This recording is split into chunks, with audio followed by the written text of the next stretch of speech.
There's a harbor in my heart where you used to fix your sails. There was no berthing fee to pay, and there were no documents to sign.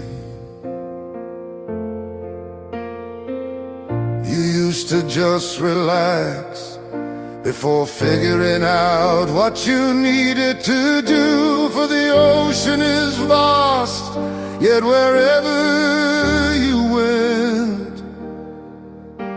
the currents always lead back to you. Now there's a museum in town full of memories of you. Seems the council here have nothing better to do. They change room by room as the outer you grew, but when you switch off the lights, the inner you still glows. There's a harbor in my heart where you used to fix your sails. There was no berthing fee to pay, and there were no documents to sign. If the storms grow too long, why not set sail for me? Otherwise, at least know that there's a part of you here, alive and so full of fire that I'm wondering if it's you that's powering all of these lights. That I'm wondering if it could be you who is powering all these street lights. There's a harbor in my heart where you can come and fix your sails. There will be no berthing fee to pay, and there will never be any documents to sign.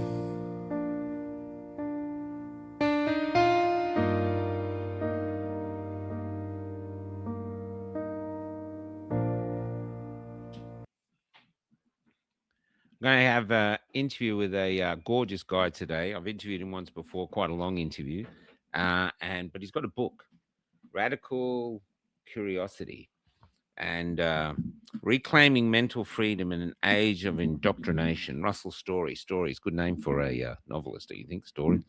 Anyway, I just want to read out this. This is Growth is Always Good. We are taught from an early age that growth is the ultimate measure of success. Bigger profits, expanding economies, rising numbers. These are celebrated as clear signs we're moving in the right direction. Politicians and executives promise growth as the answer to poverty, conflict, and stagnation. Headlines cheer higher GDP as a universal good, rarely pausing to ask growth of what, for whom, and at what cost. The unexamined worship of growth has become a modern mogma, a belief, I'll have to look that word up, a belief so widely accepted it's invisible, yet powerful enough to shape nearly every direction in our societies. Growth can indeed bring progress. It can lift people from poverty, spark innovation, and improve living standards. But the myth begins when we forget that growth is only good if what is growing serves human and planetary well-being. Cancer grows, pollution grows, debt grows.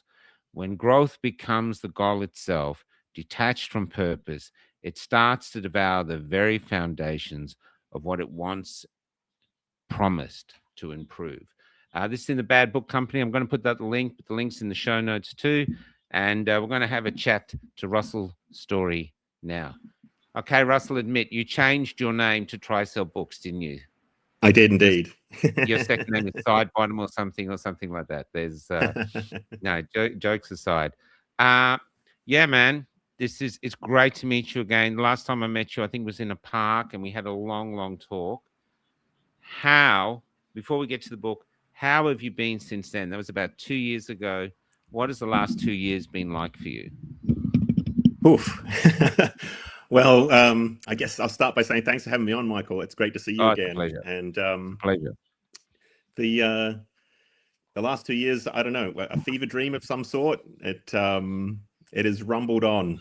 The crazy has rumbled on, and I've found myself. The interview we did was probably the first time I'd spoken to anybody about how I really felt about what was going on, and the level of isolation in my life was kind of hard to put into words. It wasn't something I ever expected to experience, and I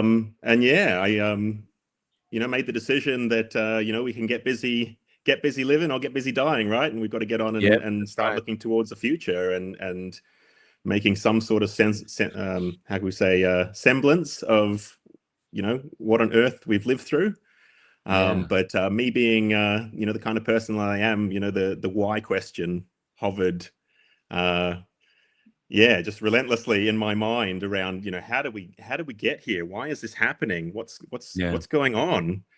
And how have we got a country full of amazing people, and yet here we are?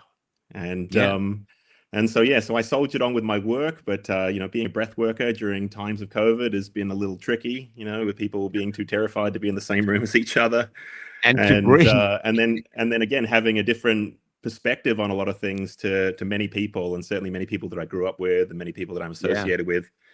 That the isolation, as I say, it messes with you. I'm not sure how you guys have found it, but I'm a relatively social being. I'm just sharing your Twitter thing because it's Twitter's changed. You used to go just live. Now you've got to tell them it's live. Press OK.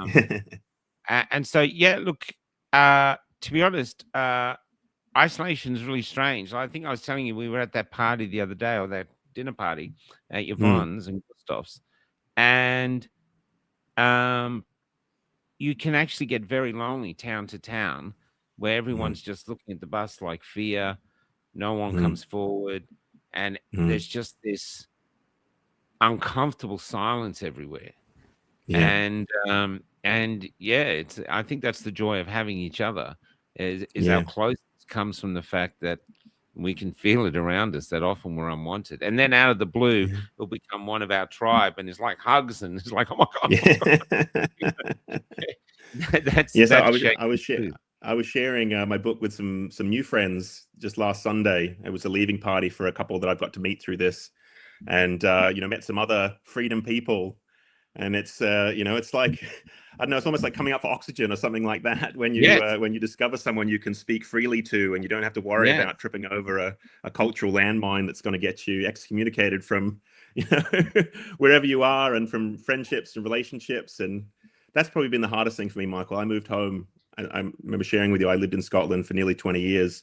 Moving home in 2019, and big part of that plan was reconnecting with so many people that I love and care about and wanted to spend more time with. And I couldn't have ever imagined something like this happening, where this big sort of roller door has just been pulled down and in between us. And I've had some very sad situations, people, not just as we've spoken about, people being sick and dying and all those kinds of things, but just from a friendship level, and people that I thought I knew quite well and that I thought knew me. And so that was part of kind of wrestling through what's actually gone on and how we've ended up here, because I think, like all good questions, we apply it to ourselves in the first instance.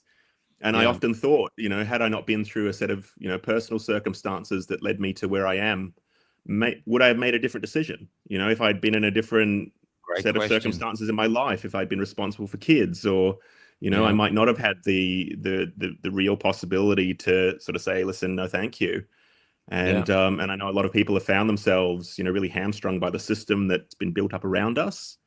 Yes. And but I know a lot of people, like it, as you say, there's kind of this uneasy silence in the country at the moment because it's getting Yeah. so ridiculous and so preposterous, and the fakeness of everything is just becoming increasingly apparent.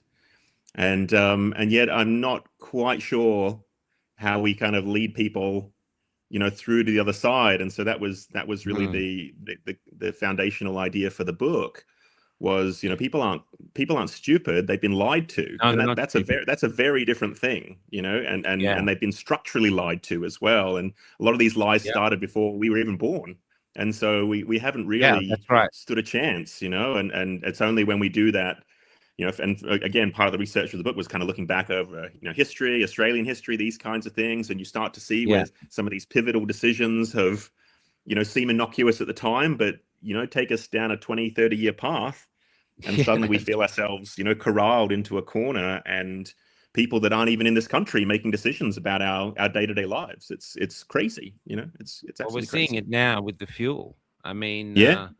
I think, but most of us have been hanging.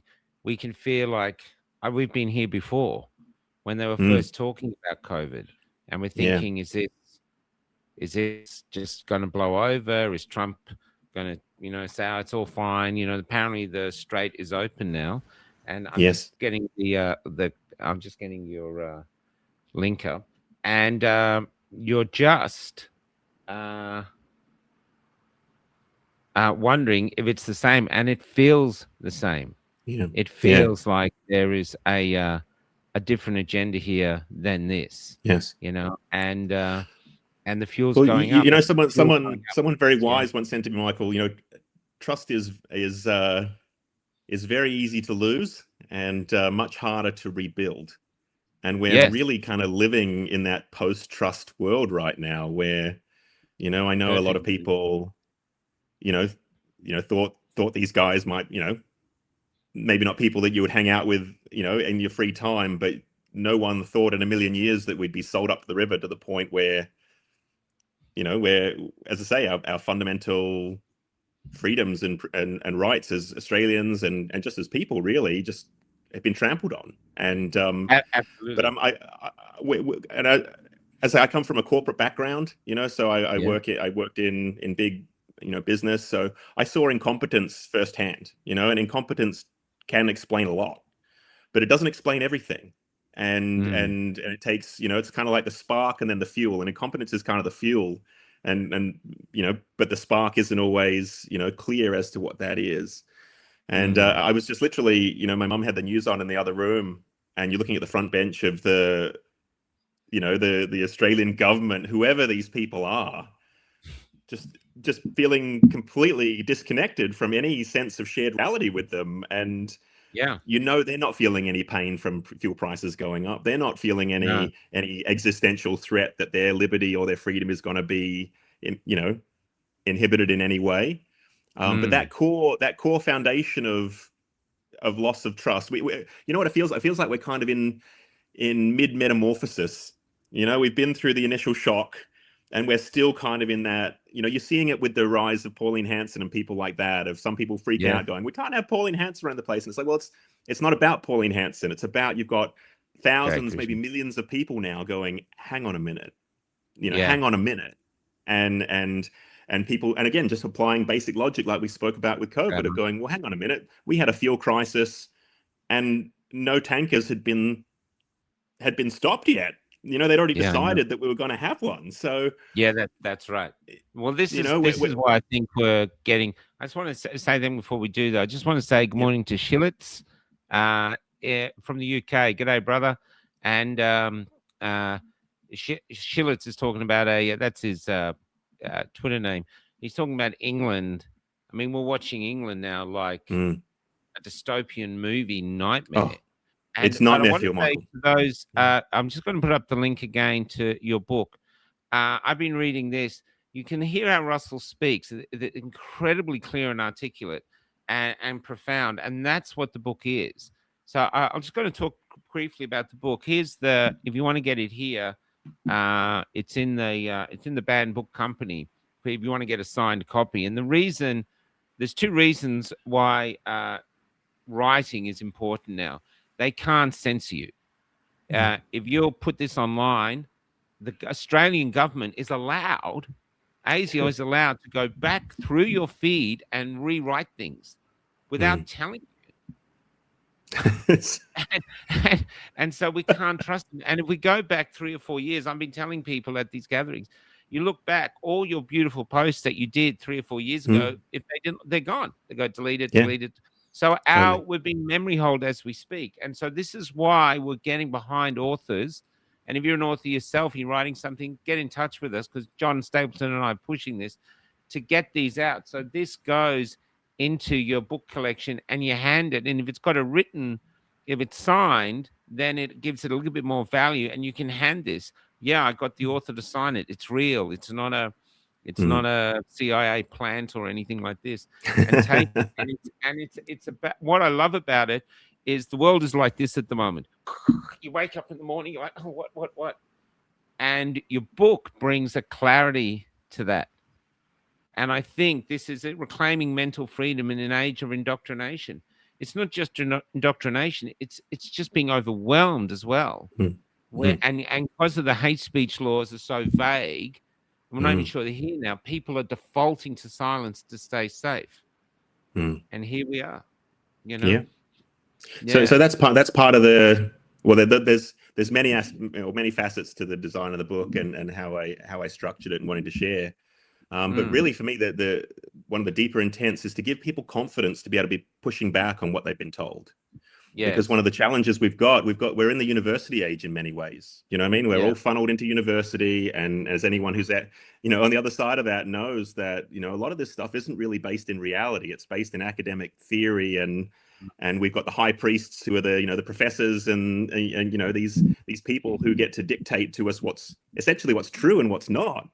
Yeah, that's correct. And sometimes it's only when you kind of just you tap it a little bit and you test, and it's like, hang on a minute, this isn't maybe as watertight as I thought. And and a lot of people, as they got limbically hijacked, they got thrown into a disarray. People trying to what are impossible decisions to be being made, and that paralysis was just very evident.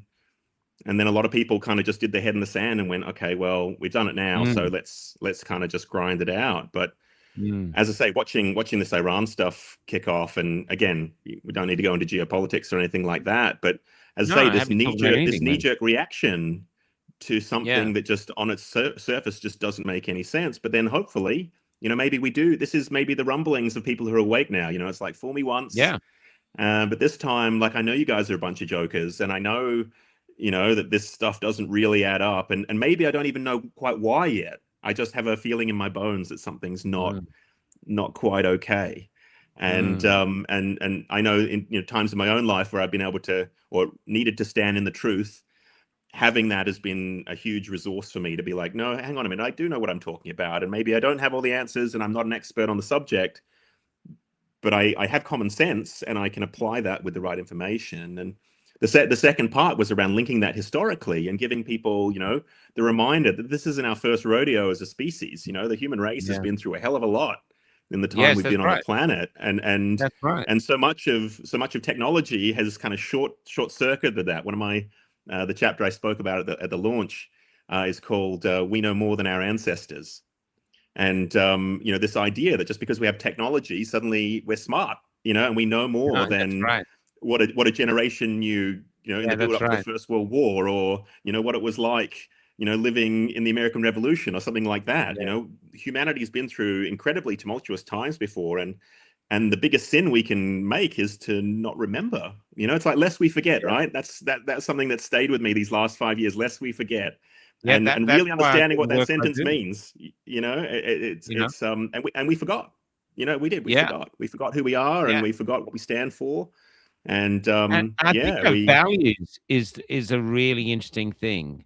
The values, and to show you, I did a little rant recently. We had a water meter reader turn up, and he really loved his job. He wanted to find it, and he was 40. I think he was 39, 40 years old, and this is just this isn't a professor's job. This isn't a doctor. This is a water reader. And anyway, he spent ages finding it. Then he wanted to talk. He's a lovely young guy, and I can't believe I'm saying that someone 40 is young, but I'm old now, so I'm allowed. And what he said was he and his wife are just in survival mode. Yeah. She works, he works, and they got a 2-year-old. His Yeah. hope is to buy a house, Mm. but it basically is very little chance that he can. But if he Yeah. does, the only way he can is not to have any other children, and she wants a child. Yeah. And I said to him, I said, well, you have to decide when you're older what you would prefer to have done. Spent your life paying off, bricked off air, or having a family. Yeah. And because you can't have both. But then I told him that when I came here in 1970, my father, working one job as a factory worker, paid off a mortgage in Glenelg, which was just near the beach, had a car, and we never wanted for anything. We went on holidays. Every long weekend we were off. A few weeks a year we were off. And Mum stayed at home and brought up the family. And now Albanese is going, oh, that time. They want to go back to that time. You feel like saying, yeah, well, what was wrong with that time? I mean, every car in the street, basically, we made. The clothes we wore, we made. The fridges, the TVs we watched, we made. So we made everything. We were thoroughly independent. And life was gentle. And in our memory, I know memory can take off the sharp edges, but basically, we were very different. We're now, with all our technology and everything, we're basically sitting on this gold mine of all these vast minerals, and we're beginning to starve on the top of it through total mismanagement. And to me now, surely Australian people can see that our politicians are not fit for purpose. It's no use voting; they're just not fit for purpose. No, Well, I guess it points to. And again, if I may, bring it back to the idea behind writing a book, it's kind of teasing these conversations out, because some of them are pretty uncomfortable as to what's actually happened. And because for me, the fabric of our society has been torn, and the social contract has been breached. And, absolutely. We had a situation here, Michael, last year with our glorious state government here who seized power with both hands and have no intention of giving it back. They were running out of ballots at polling booths down in Fremantle. Wow. It's like, how is that happening in Australia?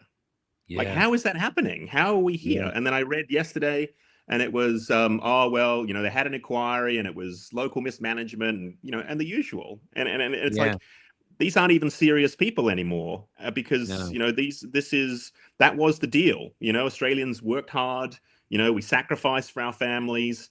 But there was an implicit guarantee in doing that there would be a reward for doing so. And then that would inspire other people to pick up, a heavy weight and carry it themselves. But I can remember even when I was turning 20 around the turn of the century, the writing was pretty much on the wall there.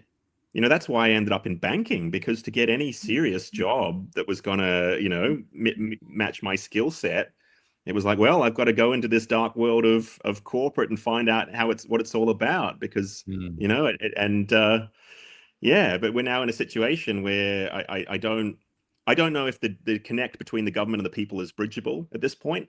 No, I don't think so. It's almost like, look, let's break down the Australian government to a relationship. Say we were in a relationship, and you betrayed me, went around and slept with a load of people, and I found out, or you gambled my money, or something else like that. The breach of trust would be so big. I might forgive you one, but when it kept going, I'm not going to forgive you anymore. I can't get back to being unified, because I'll never trust you. Earl, I just want to say your books, was going to send you something. Your book's on its way, mate. We'll send you a tracking thing soon. Earl's in Texas. He won the first quiz show. But that's it. And the government now has betrayed us. We just don't trust them. We don't trust anything. And Albanese just keeps, like, the other thing that mystifies me is they go, he's a puppet. Well, they really choose their puppets badly. Yeah. Because this guy acts like a puppet in like a Punch and Judy show. I mean, he's just, when he was in the, what was it? With the Muslims the other day in the mosque. Sorry, I can't remember the name. He was in the mosque. I mean, you just can't make this stuff up. It's like watching a sitcom. There he is, terrified, and yet these are the people he wouldn't mention after the Bondi shooting. I'm not Yes, saying that the Muslims didn't and do it. he's actively encouraged to move into our country. But Yeah, that's right. if you run with it further, Michael, because again, it's kind of teasing out the line between what's a rational explanation, what's the zeitgeist, what's unfolding collectively, all these kinds of things. I remember watching there's a 21-year-old senator from South Australia who got in on the third wave of votes that they got in. And I remember saying to a friend, I was like, how many levels of system failure have had to happen for a 21-year-old to be thinking that he could be a senator? Yeah. And who's been encouraging them and who's been supporting them, and what actual mechanisms are in place where we can see someone on a TikTok walking in with a coffee going, "Hey, everyone, I'm a senator." And by very definition, a senator is a supervisory role. It's an oversight. It's there to provide, balance through experience. And here we are with this kind of revolutionary push through, and again, some of it's the climate alarmism, all these kinds of things that have motivated these young kids. But we've kind of got a system that's wobbling at the seams because the fundamental principles are just completely disregarded and disrespected. And again, once you throw in there's other countries putting fingers on scales and all sorts of things going on around the world at the moment. So we don't even really know what's real. We don't even really know what's real. Look at it. Not only are we here now, about to run out of fuel, with there's already $3 a liter. It was we paid $60 just for a quarter of a tank on the bus last night, so we're running out of that. But basically, with all the mineral wealth going now, the people are coming out saying, it's all been signed away. Yeah, and yet you're thinking, if this doesn't anger the people enough to change. Then what's it going to take? Yes. How much neglect and abuse and corruption are you willing to bear? Are you still going to vote Labor once your children are starving? Once you lose your house? Once you lose your job because they say, it's what? How much are you going to take? It's really an interesting question, because I feel now like, say, yourself and all the people in the movement up to now were like veterans. These last few years, being ostracized, being ridiculed, all that stuff, it's been like a fire honing us, making us stronger. And yet here we are. And it's like I said about Carl apologizing. I doubt I'm going to see you on Channel 9 going, "Oh, I wish I'd taken the jab." Who was I to question the experts when actually we're not going to do it. So we've got this, but I have to admit, I'm watching what's coming like a storm, and I'm not concerned for myself, but I am concerned for Australians. I'm concerned for the world. Me too. I think there is something, if it is what we think it is, these people have an agenda or a destination they want to reach, and a lot of us aren't in it. Well, I think, as I say, there's a combination of things happening all at the same time. And what was 310? Wow, Christian. When you were my process of going back over, what on earth have we just lived through? What has happened? And I remember we met up and we were in town when you first got here, and we're talking about having these succession of moments where you just left completely stunned to your bones, going, how is this even real? And it was a lady who was sharing that they could tell the type of vaccine that a baby had. The type of vaccine the father of a baby has had, because they could tell in the placenta, because that's from the sperm is responsible for the generation of the placenta and the formation of a baby. And the nurses could actually tell which vax the dad had based upon the damage to the placenta. And this lady was running around the hospital trying to shake people awake and saying, "Can you see this? Can you see this?" And she said the number of people who were like, yep, I can see it. I can see it. You don't understand. I can't lose my job.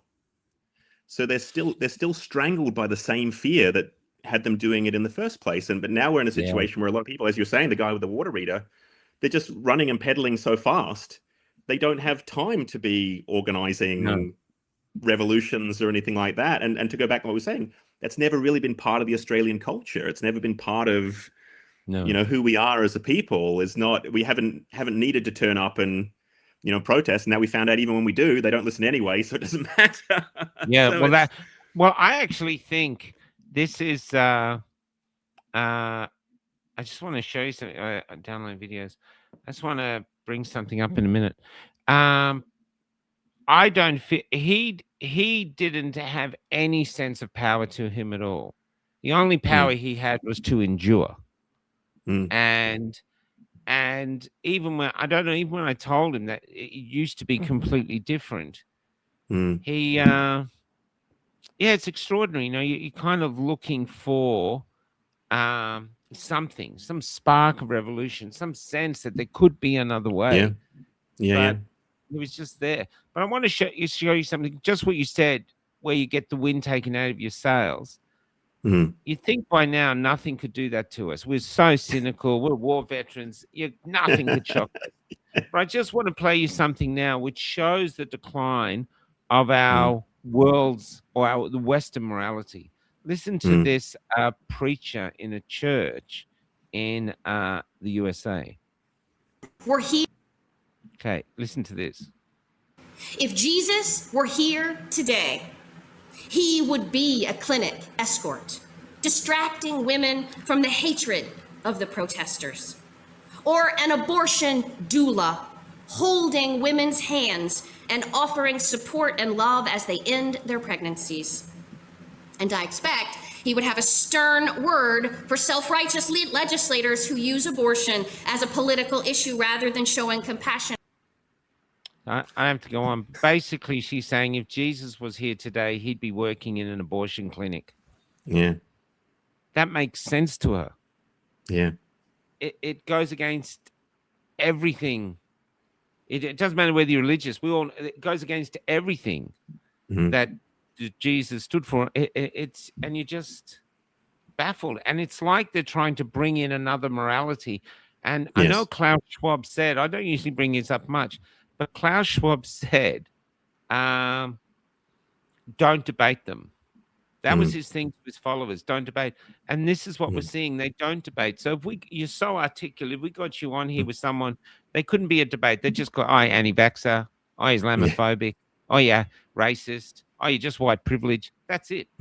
Yeah. No actual debate because they're trying to establish or they're trying to create a new moral foundation, which is built on lies and hate and death and shame.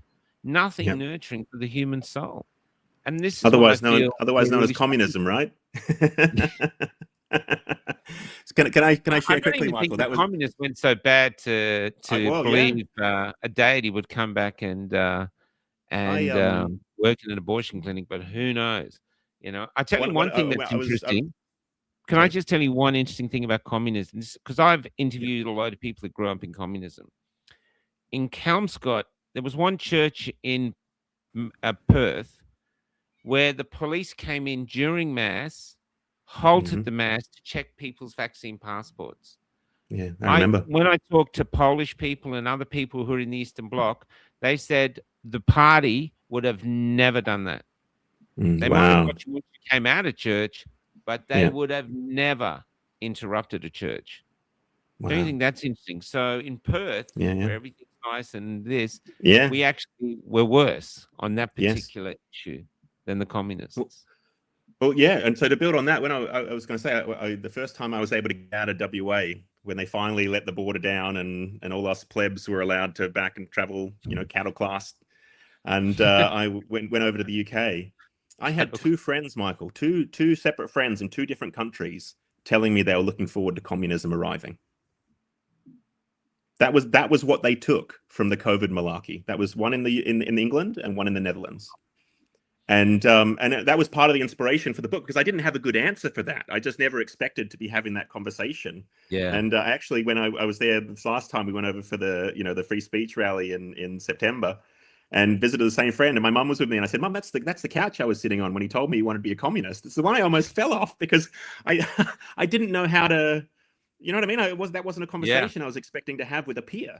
And let alone that's what you've learned from this experience, is that you think this is good and that you want more of it. And I think in England, Shillits, if you're there, you probably fell off your couch when he said that. I just want to put up the book again. So this is another book in the Bad Book Company, Radical Curiosity. We're going to get back to it in a sec. The link's here if you want a personal signed copy. But before we get there, you actually went over to the UK for the huge rally. You're the I did, first person I met have done that. Before we get to the book, could you tell us what was it like? What was the feeling? And was there really only 300 people at the rally? It was one of the most remarkable experiences of my life, Michael. It was. I took Wow. my mum. She's just turned 80, so happy birthday, Mum, for last week. Happy birthday, And Mum. we had the conversation. For me, it was, I wasn't able to get across to Canberra when that all went down. Like my life wasn't in the situation where I could take the risk of running the border and not being able to get back and these kinds of things. But for me, it felt a little bit like a spiritual journey, I kind of felt like I was called there, having lived so much of my life in the UK and still having a great affinity for it. And then, as I say, watching on, just absolutely shell shocked with how things are unfolding. And so it started at Blackfriars Station, and that's where the mustering point was. And down we marched pretty much along the south side of London, and we got to Westminster Bridge, and someone was on their phone. They said, "The police are saying there's 3.4 million people here," and everybody, there was a big cheer that went up, and then she said, "And the Guardian are reporting 100,000," and there was a burst out laughing. But then the Guardian went and published. I don't know why I'm laughing at that. They went and published an overhead shot of all the people, and it was more people than I think I'd ever seen. And to answer your question more directly, the feeling amongst people, Michael, the feeling amongst this is free people, and everybody there, and I remember saying that to my freedom people when I got back here. It's like, there's millions of us, guys. There's millions of us, and we all feel the same. And it's the kind of place where if you drop your phone, someone would have picked it up and given it back to you. And this is London, and interestingly, because as I say, my mum's, getting on a little bit, so we kind of called it quits at the bridge because there was too many people we couldn't get across, and so we walked back along the South Bank. And I didn't notice. Have you been to London before? The South Bank? I did as a kid. So the South Bank is like full spectrum living. Like there's people from all corners of the planet on the South Bank. There's food stalls and all the like. It was completely white English people. Wow. And it was the strangest sensation, because there was no pushing, no bustling. And to be honest, I didn't even notice, because there was, the full spectrum of people at the rally anyway. But there was a guy who was working on one of the rides, and I think he was Indian or something. And I just clocked in me. I was like, hang on a minute. And I looked around, and it was just a sea of just ordinary, generally middle-class white people, all just politely hanging out in their capital city. And it was just such a contrast from what I'm used to being. Albanese would say, the scum of the planet. Exactly. And it was just ordinary British people, Michael, that have seen what's going on. They can feel it dissolving through their fingers, and saying, no, enough. But interestingly, my journey around the UK, because I went back to see a lot of people that I knew, and hearing different perspectives, different people in different countries, literally different countries. Good point, a lot of them bought into the fear. Oh, it was Tommy Robinson and all his right-wing crazies, and we didn't feel safe. And you couldn't have met a more gentle group of people you could ever imagine. But that said, you were talking earlier about what's it going to take. At the same time, I still had the friends that we stayed with. They're wide awake. They know what's going on. They wouldn't come with us. We can't be on on TV. What are my friends going to say? And so there's still this fear of actually standing up, and to be real, right? That fear's warranted. I remember you talking about it the other night. It's like, how do you get people into the freedom movement? Yep, you're going to lose everything. You're going to lose all your friends, everything you've worked for. The future's uncertain, but we're free. No, I used to say, what was the thing? I used to say that at the Melbourne rally early on. People used to be going, why don't they wake up? Why don't they wake up? And I go, well, to be honest, our sales pitch is lose your house, lose your family, lose your friends, lose your car, maybe lose your job, get a piece of cardboard, write freedom on it, come down and get pepper sprayed. And they're like, where do I sign? It's And but so, I think what we're saying, though, like you were talking about being veterans of this, my deep fear is this is coming for everybody. We're just the ones that jumped off the cliff first. No, that's right. We're the ones that jump first. And let's say I'm 45 now, Michael. I don't have anything in my life that I would conventionally expected it to be like. I had no idea that 6 years ago, when my brother-in-law said, what do you think about this COVID thing? And I was like, oh, it sounds like a pile of nonsense to me, that it would have fundamentally rewired the entire world. Like that was just beyond my I think I Yeah. shared with you, when I used to work in banking, I used to get the stuff that the senior guys didn't want to do landed on my desk as an exec assistant. I saw a pandemic plan stuff back in 2011, 2012, and it all sounded Wow. like nonsense then. It sounded Yeah. crazy then. It's like you can't lock down. Like we couldn't have just locked down our own business area, let alone try and lock down a city, let alone a county or a country or the world. Yeah. And so for the first part of this, I was just like, this is madness. This is just absolute Yeah. madness. It's going to fall apart under its own lack of logic and impossible, attainment. You just can't do this, and which we learned, right? You can't, and they didn't. All they did was kill millions of people. That's pretty Yeah. much, and destroy many more lives and put in jeopardy the future of humanity. It's pretty dark. When you Yeah, it is. when you really We've been waiting 6 years for the next, and we've been thinking it's another virus. They did monkeypox, they did a sloth virus that just never got off the ground, and they did all these things. I had a young person tell me the other day, goes, no one talks about it, no one cares. But now they're here with this, and now they're talking lockdowns, and we're staying at home, and $40 worth of fuel. Shillet's here from the UK. Rationing plans have been suggested to be put in place, already limiting fuel to £30 a day. So, maybe that's like $50, $60. $40 here for us is not even a quarter a tank of fuel. And I'm in Perth. And Perth's a car city. It is. You need a car to get around. It's so spread out. The shops even have parking in front of them. You just drive in, get your thing, drive out. The whole thing is... So it's going to be incredibly interesting to see what happens when... do you think also, Michael, it's interesting watching the tentacles of this all kind of come together? Because just as you were saying that about, $30 a day, this jumps us straight into digital ID. Because the obvious question is, well, how do they know? And so you've got the sort of the hive mind of this corporate beast that's trying to enslave the world. This is why you got Tony Blair out there going, we need digital ID, even though it's his son that's, running the company that wants to put it, all this kind of crazy stuff. Yeah. But you can see how their mind works. Their mind is, we've got to control everything. That's our job, is to control you. And that's your classic left versus right in politics, and it's obviously a little bit blurry these last 30 years. But essentially, the conservatives or the libs or whatever are, you go, you do you, and play by the rules, and we hope you succeed, and we'll compete with you on all these kinds of things. Whereas the left is more, well, it's our job to think of the collective. And so the pathway into this has been through kindness and people thinking that they're doing the right thing and thinking that they're being compassionate to a boatload of hard done by refugees that are... And now we've got the UK, where they've got no-go zones around their cities because you've got all these military-age men that have just been imported and are just hanging around, harassing young girls. Not just hanging around. We have there's some politician came out the other day, claimed 1 million women have been raped by Pakistani rape gangs. 1 million. That wouldn't surprise me. Yeah, it wouldn't surprise me. 1 million. That's like more than all of Tasmania. It's like everyone, and no one says anything. And then the politicians get together and they don't want they don't want to vote. They don't want an investigation. And they can't say anything either, right? Because the admission actually pulls out the cornerstone of the foundation of their whole worldview and their whole structure. Yeah, that's right. Well, this person's, they're still a person too. It's like, yes, but they believe something fundamentally different to you. And a lot of them don't like you, as hard as that is for people to hear. There are cultures out there that don't approve of our lifestyle. They don't like us.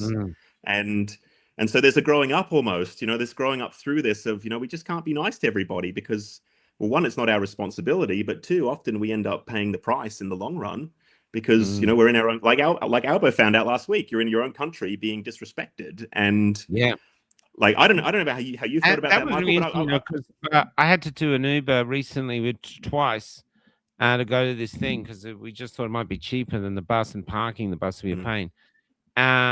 And I brought it up with both of them. Both of them were Muslims, but they're moderate Muslims. And one of them actually said to me, that was a disgrace. He was a guest, and it goes against Islam. If you have a guest, even if it's an enemy, if you have a guest, you treat them as a guest. So I'm not anti-Muslim at all. I think we're being pushed. It's very easy. Like if, say, we went to a march somewhere, there'd be a load of people marching, and then maybe you do have the Nazi boys at the front, or you do have these other people, just a small handful causing a ruckus. They're the ones that get filmed, and that stains the whole crowd. Where in actual fact, the whole crowd, like you said, is just this. And the majority, this will get me in a lot of trouble, but I actually believe the majority of Jews, the majority of Muslims, the majority of Africans, and not all of them, but the majority just want to live a peaceful life. They just want to get on. But there is all the ideologies, all the wars, everything that's ever caused humans misery, I think comes from the top down. There's money to be made from war. There's control to be done by keeping us divided.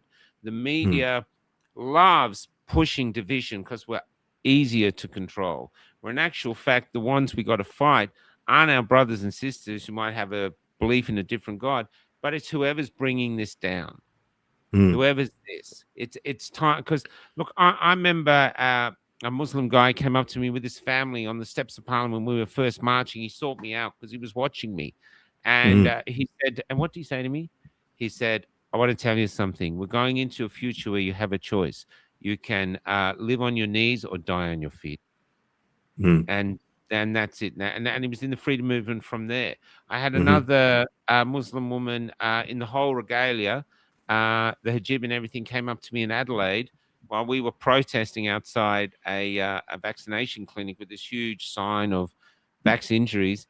And she came up to talk to me, and she said, you know what? I'm not allowed to hug anyone. I'm not allowed to hug a man, but I'm hugging you.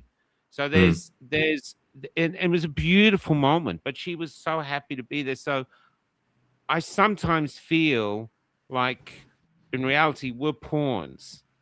And we are pawns. We're not really going to know what the king and queen or whoever is above us, what's actually happening. I hear all these theories, but everything is sort of theories. And I'm still to truly understand what's going on. The only thing I can understand is that either the rich have got so rich that they want the planet for themselves. I mean, this will sound like a conspiracy, but what if they've cracked longevity? There was 20 years ago, there was all these experts working on making mice live longer, and they cracked it. They were making mice live 2 or 3 times their normal lifespan. And then a Russian oligarch bought all the scientists. You never hear it anymore. What if there is a small group of really extraordinary rich humans who've cracked it? I don't know. Maybe they've decided they're going to redesign the planet. That would make as much sense as anything else. We don't know. All we know is that our beautiful country it's just basic. It's basic. We should be taxing the minerals that go out of the country. We should be wealthy. We should be using our oil, which is clean. We should have the cheapest fuel, and we should be a beacon of hope for the rest of the world. And instead, we're heading into an orchestrated or a manufactured depression while our politicians go, like this. That's what I do know, because I can see it, Yeah. So I think can I ask you, just before we go on, it's just to go back a bit. How did you get into breath work? And how did you start a business with it? Just out of interest. So I got into breath work 15 years ago now. It was burnout. It was really my pathway into breath work. And I was doing the corporate rat race thing in the corporate world. Yep. Yeah. And so I really just reached breaking point, and living so far away from my family. And, I joke at my workshops, Michael, I say I went out to put a dent in the world, and the world put a dent in me. And so, it was a moment of real desperation and surrender, and falling back, falling into something that I had no idea what it was. But I ended up kind of moonlighting. I used to work in, with the suit and tie during the day and board meetings and those kinds of things. And then the evenings I would, see clients and help people to very, very different worlds. But it opened me up spiritually. It opened me up to, there's more than this, and because I've experienced it, and the people that I work with experience it all the time. But what I'd always wanted to do was be able to ground that into a practical way that didn't overwhelm people thinking that it was woo-woo or crazy or all those kinds of things. And so I ended up staying in the UK to master my craft, and living there, I was able to travel around Europe and over to North and South America and meet a lot of pretty remarkable people. But I knew when I came back to Australia, certainly the type of breath work I do, I was going to be doing it largely on my own.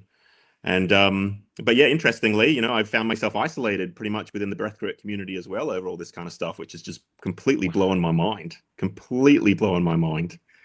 And you know, some of the We most forget hardcore those folk. things. We forget those things. We forget Yeah. those things, you know.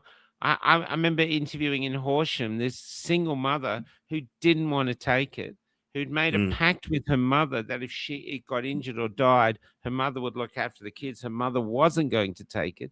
And the reason mm, she was going to take it is she worked in a chemically free, that's how they sold themselves, health store.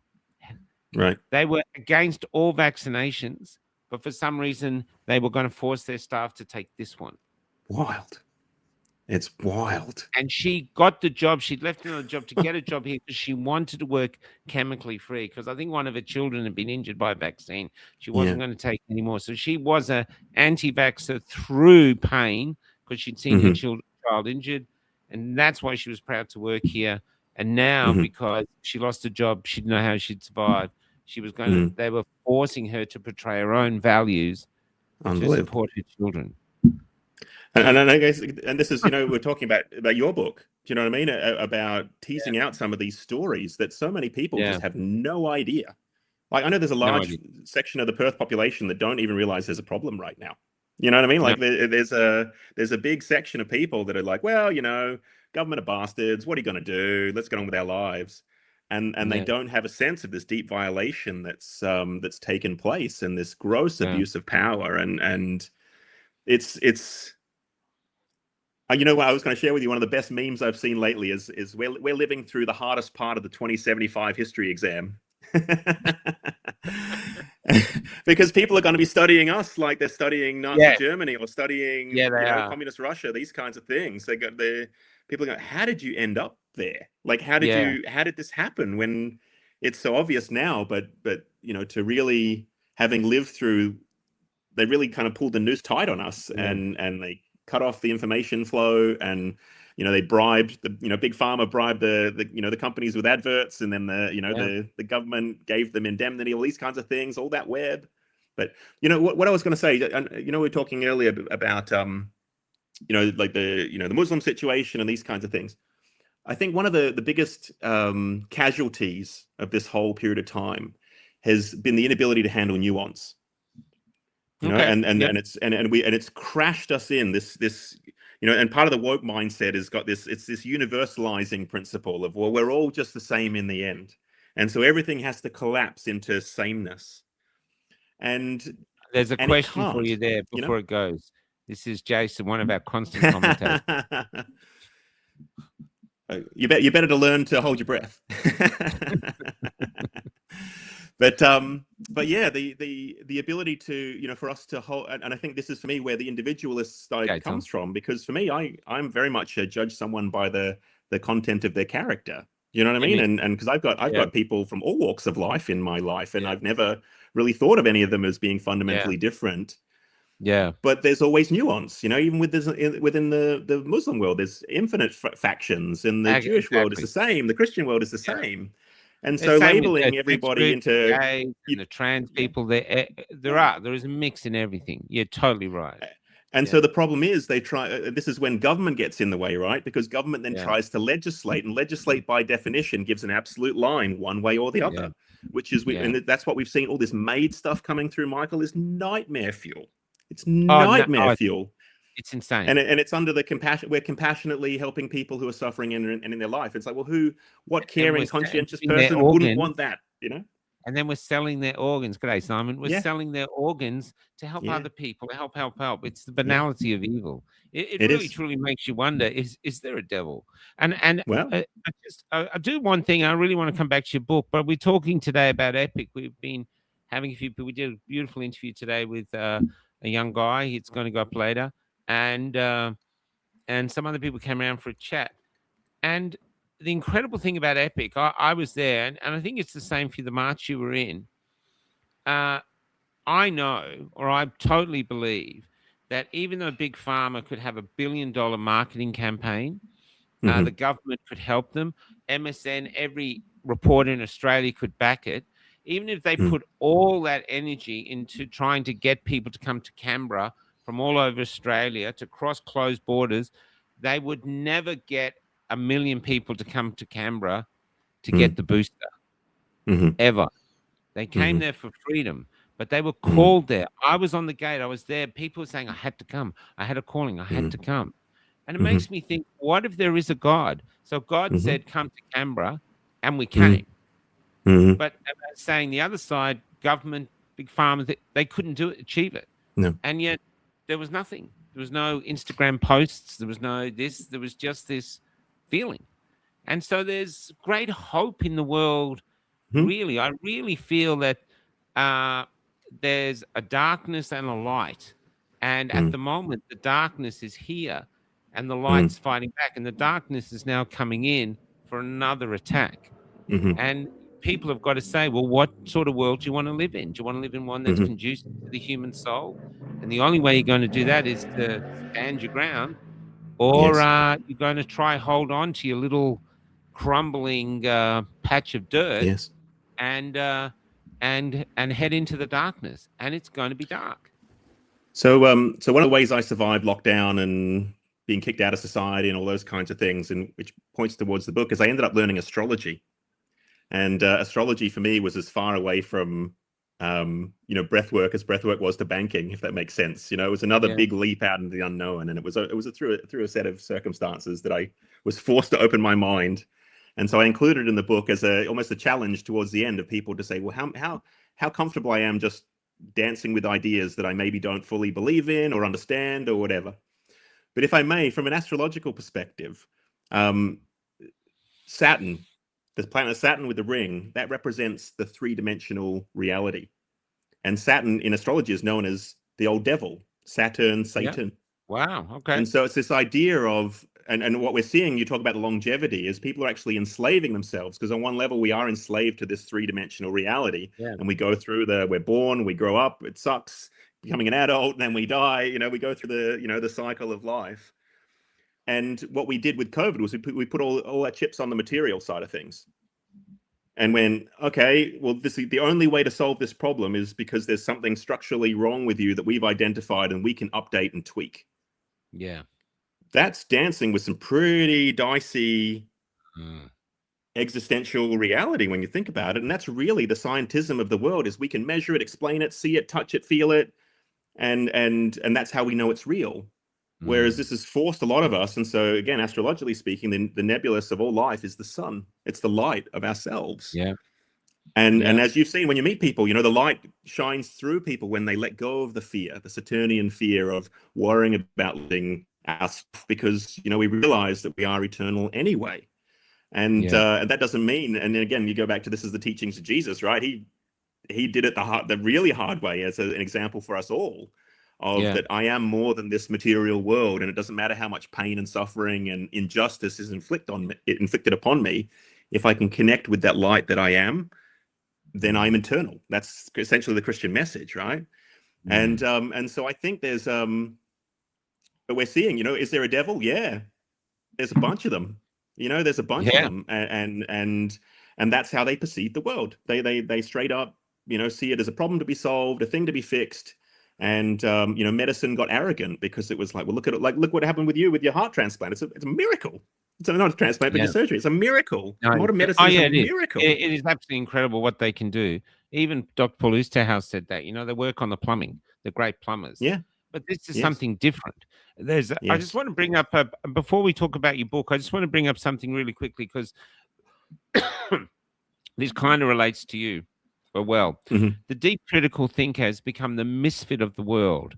This is not a coincidence. To maintain order and control, you must isolate the intellectual, the sage, the philosopher, the savant, before their ideas awaken people. So let's talk about your book. Okay. When did you decide to write it? And when you wrote it, was it hard, or were you actually, did it just pour out? It poured out. It poured out. I actually had a book in the pipeline that I was been working on around breath work. And that was how, when I got into astrology, the whole idea was fusing the two together and creating something and it is very original and unique. but for whatever reason, it wasn't coming out of me. And and my biggest spiritual lesson of this, Michael, is I don't get to do what I want to do. That's not how life works. We do what we have to do. And that's so right. for me, I had before I became a breath worker, I'd done a whole bunch of study around neurolinguistic programming, these kinds of things. So, I'd always had it in me that I was going to be writing a book at some point. And then the idea came to me. I actually got the inspiration. I'm not sure if you're familiar with a gentleman called Rupert Sheldrake. And he's a scientist, he's a biologist, and he's got papers on things like morphic resonance and all sorts of out there. But he's a legit scientist. I think he's Cambridge or something like that. Anyway, he had a TED talk that got banned, and it was his book is called The Science Delusion. And what he did was he went and explored these fundamental tenets of science, and lo and behold found that the things that were held as absolute fact were maybe a little bit more fragile than. And then when he poked the bear, because he started asking questions like, what is gravity and these kinds of things. Yeah. And he was an intellectual hero of mine, and that was kind of the breakthrough idea that I kind of had, is what's going on here is people are believing something like it's real. Yeah. But they haven't necessarily either tested it or it's been challenged because it's socially reinforced in our society. Yeah. And so that on the back of trying to figure out, because the other questions I think was when the mandates came through, and then when I had two friends tell me want to be communists, I was like, I'm out of answers here as to how to explain how you're thinking. And I don't know what is going on. And so that's what popped into my mind. And as I saw Rupert talk a couple of times, and he's just, he's a hero of mine. And so on the shoulders of giants, right? You pave the way, how the people pave the way for you. But I thought there was an incredible sort of social question to be asking around this. And so I defined the terms at the beginning of the book. So there's a dogma, which people understand, but a mogma, which is a modern dogma. And like all dogma, we don't often realize the prisons that we're in until we try and leave them, or they kind of exert their influence on us. And so that started that process of how do I kind of turn this into some sort of semblance. And then each chapter is, I came up with these sort of 12 core modern dogmas, and then, neurolinguistically broke them down and provided people evidence to help them, regain some sort of footing and sense-making capability amidst all of the crazy, because so much is just assumed and implied that we should know these things. And we kind of saw the very final end of, well, if you're not going to get a vaccine, you must be stupid. You know what I mean? Like, it's like that was kind of how we got intellectually corralled. You don't trust the science. You don't trust the science. And ironically, the science became the biggest belief system of all for people who would mock and laugh at Christians who, when it wanted to go to church on a Sunday. And it's like, well, I'm busy trusting the science. And it's like, well, I don't think we've just defined either of those terms, trust or science, as to what those things actually mean. Well, science itself is a question. Science itself is another word for, that's all it is. Questions, 100%. questions. Yeah. So how can you trust a question? Yes. Yeah. It was, and I think this is where, like, what you were getting at, it actually sort of gently points us towards, there's a lot about this world that we don't know. And so much of the comfort that we lived in prior to all this mess was the comfort of certainty that we did know how things worked, and that we did know how things operated. And certainly for me, as I say, if I was a betting person when this all kicked off, I would have been, there's no way this is going anywhere. This is ridiculous. And then to see an entire society succumb to the, and it just never occurred to me. I remember people talking about it as a kid, about, your freedom is the most precious thing.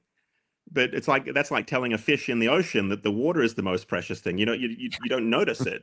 You don't notice it until someone scoops you out and puts you in a fish tank, And yeah, that's right. That's right. Can I just do something? I want to do this here. We came across the Nullarbor, right? Which we might not be able to get across. I just want to leave this up here for a second. And now the Nullarbor cliffs, we always stop at the Nullarbor cliffs. They're like 250, 300 meters high. But the Nullarbor used to be an ocean. And I've been looking up to how long it's going. They say 14 million years ago, it was covered in water. Wow. But if you go to the Nullarbor cliffs, which are dry, it is covered in these. I don't know if you can see it. Yeah. These little shells. Yes. Now these shells are fragile. The surface of the nullarbor is just covered in them. You can crush it with your finger.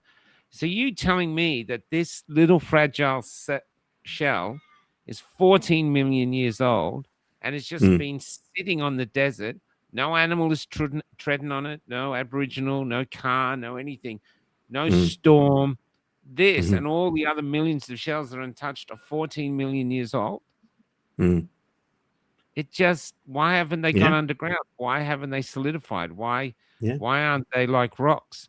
There's it's suddenly in my older age now, I'm questioning everything, evolution, Totally. this, that we took for granted because I love science, but now you're going, well, yeah. How know, much is assumption? There was all the stuff that came out. I mentioned it in the book around all the they got stuff with LiDAR, being able to detect all these structures underneath the pyramids and all these kinds of things. Yeah. And it's straight up in their own language. It can't be denied. And so we're kind of in the, well, where do we go to now? We're seeing by your own tools, we're seeing something that we can't explain, but your model doesn't give us space for something we can't explain. Yeah. And so that's this smashing through that's happening for us as individuals, but that I think is what's coming, this collective awakening that's coming is, this real acknowledgement that a lot of what we've been taught is, how could you say it's contextual at best, and but this shift into absolutism and lazy thinking and it's not even lazy thinking. It's like, when you go to university, like these are the fundamental tenets of, we just assume this is real and then we begin from there, whereas no one's actually gone back into the, well, how do we actually get here in the first place? And a lot of these were, there's things like there's water damage on the Sphinx that they can't explain. It's like, so what is that? What is that? And no, you're a conspiracy loon. It's like, serious question. What is it? You're the scientist. Yeah. What is it? And the stones, like there's millions of them. There's, there's some of them 60, 70 tons. Yeah. Get off. I don't believe it. Yeah. I don't believe, I just, and why? Yeah. I mean, surely one of us would be sitting there, why are we doing this? Yes. I mean, I'm starving, you really want me to build, why? Yeah. There's not even any windows in it. Why? Yes. It's just, these are things that I think that we're waking up, and maybe this is the journey we're on. Maybe. Well, coming back to your book, though, why I've had you on is I think you're a very clear thinker. I'm not saying that you have answers, but I'm saying you're very Definitely not. clear. No, you're a clear thinker. Yeah. I think Thank you. Arrogant to pretend or to believe you have the answers. I get a lot of people calling me up. I know exactly what's going on. I think we have theories. We have very little evidence. I mean, even the Epstein files are like, wow. But when you actually calm down and look at them with a critical mind, you realize I haven't seen anything I could take anyone to court with. Like I even saw images. Something came up the other day. Look, here's Trump with these little girls, and he's kissing these little girls, and he's smiling at the camera. So someone's taking this picture, and there he is with this little. I'm thinking, if this guy was at a pedophile party, now I'm not a pedophile, but I'm pretty sure that pedophiles don't want their picture taken with little kids by 100%. some random stranger with a camera that could post it. I'm pretty sure they destroy that camera and probably you. Yes. Things don't make sense. I'm very interested in looking both ways now, what the government's shoving down and what's coming up from our community, because who's to know we're not having CIA or anything else plant crazy ideas to make us look nuts. Well, there's lots of questions about Bondi, right? There's lots of questions about Bondi that don't add up. And that's just a reality, and look at what happened to Charlie Kirk over in America. Like that's Absolutely. one of the most insane things I've ever seen in my life. And yet it's still rumbling on that and we're all forced to exist in this make-believe world that isn't real. And let's be honest, look at his wife. I'm sorry, but Erica comes up and she does these things and there's no tears. No. And if anyone's had a relationship, you know that sometimes someone breaks up with you, they're pretending to be sad, and you look at them and go, you actually got no tears in your eyes, it's like crocodiles. So here's someone who watched her husband being shot, and she's just doing this. It's almost like bad amateur theater acting. Yeah. That she's like, you're thinking, really, and there's all these strange It's like the whole world is theater. I feel like I'm stuck in a Netflix episode, you Yeah. know, and they go, okay, it's getting bored now. Okay, let's have a Iran war and we'll have a fuel crisis. Let's have Yes. a pandemic. Let's have this. Let's have 9/11. It's like one Hmm. crazy thing after another, you know? Yeah. Well, Yeah. I touch upon it, and without giving away the ending of my book. I touch upon it in the epilogue, and again, it's some of it's from my own personal experience. But I was in the UK in 2016 when Brexit came through, Okay. and I had no idea about it. I thought I did, you know. I was, as I say, I thought I understood the world until something presents itself that you don't understand, Yeah. and then Trump got in shortly after that. And so the media was just in free fall at that point. They were in free fall because they couldn't they could neither understand nor explain what they'd seen. Yeah. And I experienced this increasing hysteria, and for me was like I kind of that was kind of, I joke with people, that was kind of like that kicked me out of the matrix when that happened, because I was like, I'm clearly wrong about a bunch of things. You know, a couple of my core assumptions about how things are just not true, but I don't really know what they are. And so that got me onto, very brave. I remember watching Tommy admit. Robinson's talk, and he did a talk at the Student Union. Yeah. And I remember sitting in my room in Edinburgh and watching this talk and being like, oh my goodness, nobody that I know knows this. You know, like he's telling the truth. And he was mocked and belittled. He was on Jeremy Paxman, just called him, you know, all the names under the sun. But he was speaking a truth that was more horrible than anyone could actually wrap their heads around, and certainly didn't know how to deal with. And then I found out about Trump, you know, and I was like, because I was in the UK, and it was like, well, he's just this lunatic game show host and he doesn't know anything. Yeah. And then you find out, well, actually, there's a whole side of America that have been long suffering, basically since JFK got blown away. Yeah. They don't trust their government. And then, as imperfect as he might be, this guy kind of rocks up and galvanizes the working class in a way that the intellectuals just simply can't understand.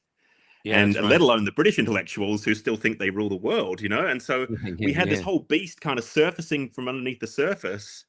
And I say, it's kind of just my nature. I do my best to remain intellectually consistent to the best of my ability. I still obviously get things wrong, but I can just remember that was my foundational, because after Brexit, I remember speaking to my brother in Sydney, and I was like, oh, it's all going to go away.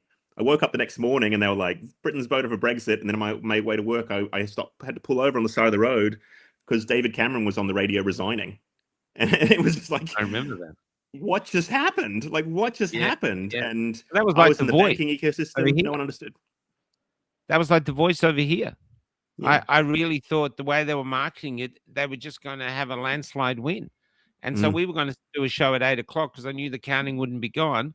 And when we switched on at 7 to set up the show, we'd already won, and it'd be resoundingly defeated. And you're thinking, oh, wow. And to that point, just to go back just to what you said, though, where you, you know, basically you've changed your thinking. That's actually quite brave. Most people get stuck in story and nothing will change it unless it's, you know, it's something terrible. But but that is growth. You have to challenge your own misconceptions, because that's how you grow. You're okay. I was wrong. You know. Yeah. And this is in a sort of a search for greater truths. Yes. You know? Well, this was the lead up, you know, and because my theory, for whatever it's worth, I happen to think it's true, that COVID got released to get rid of Trump. You know, that was part of their whole. That was the whole plan. And they said that.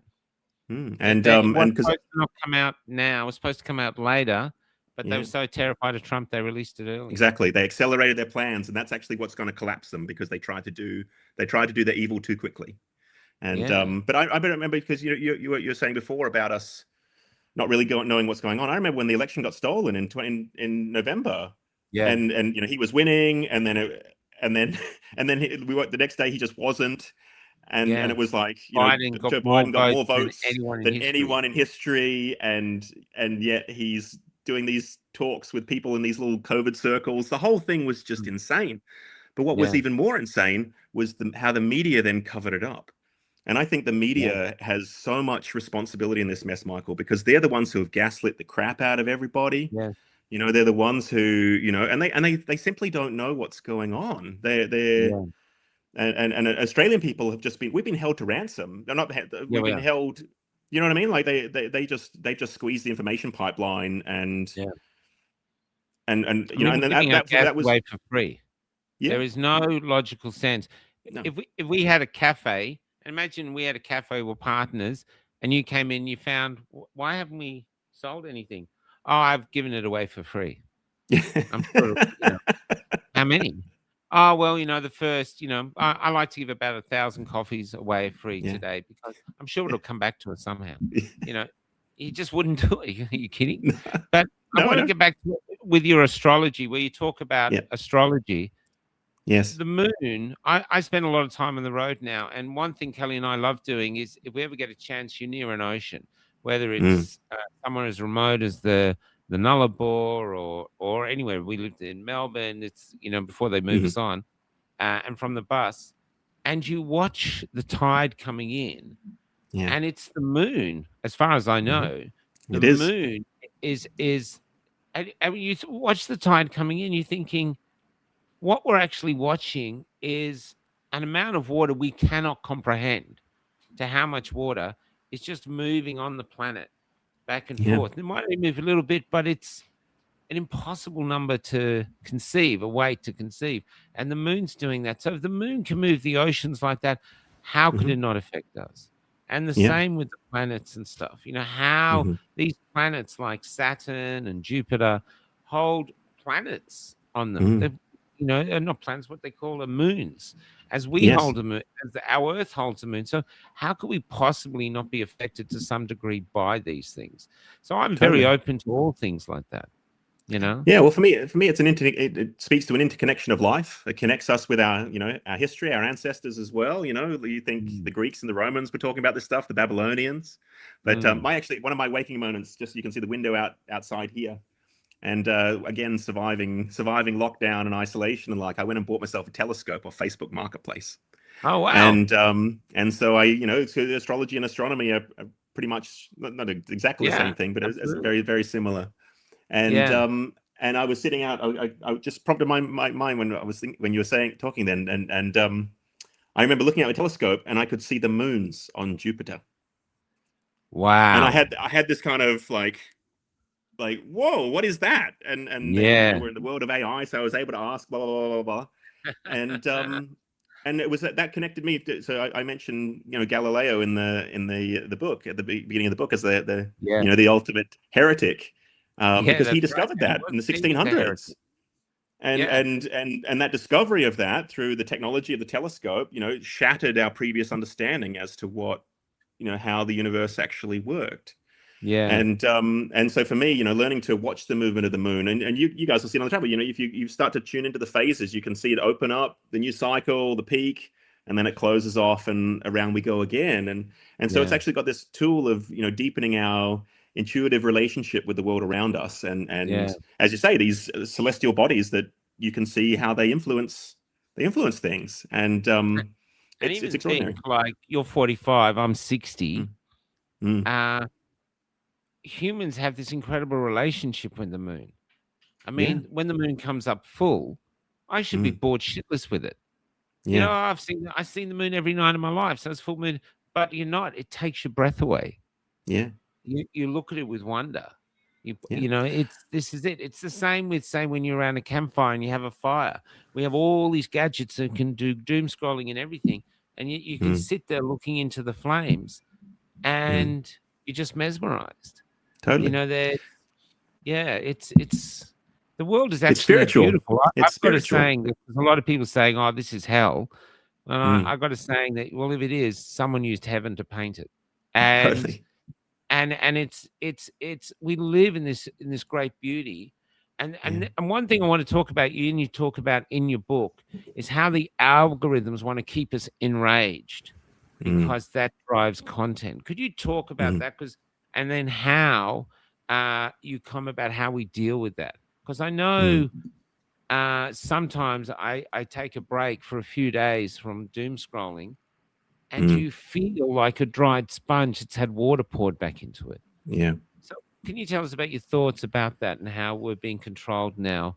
Well, I had this funny image because again, if if we go back to, you know, when the election got stolen in 2020 and the ensuing kind of media, whatever they did after that, you know, and that's when the censorship really kicked in.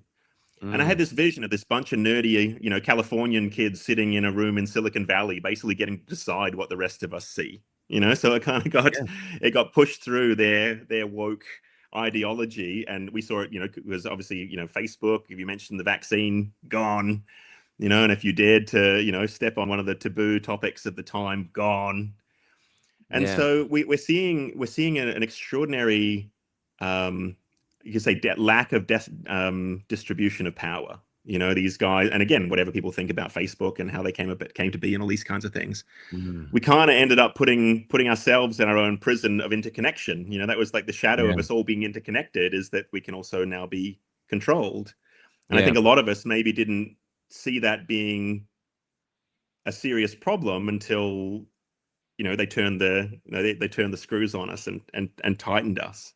And but it's also, you know, like we're saying about the, you know, the whole idea of nuance, is remembering that, you know, corporations employ people to figure out what makes us tick.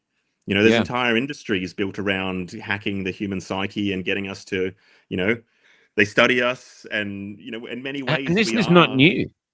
No. Only this year, I found out that Santa Claus was an invention of Coca-Cola to sell Coke to Americans in the winter. That's why he's red and our white. culture. Yeah. But Santa, they made him up. They say they briefly got him, but they actually made up Santa Claus. So when we grow as he currently looks to me. Yeah. No, the whole concept of him. He never existed until Coke created him. I couldn't believe it. I researched into it. It was a marketing campaign.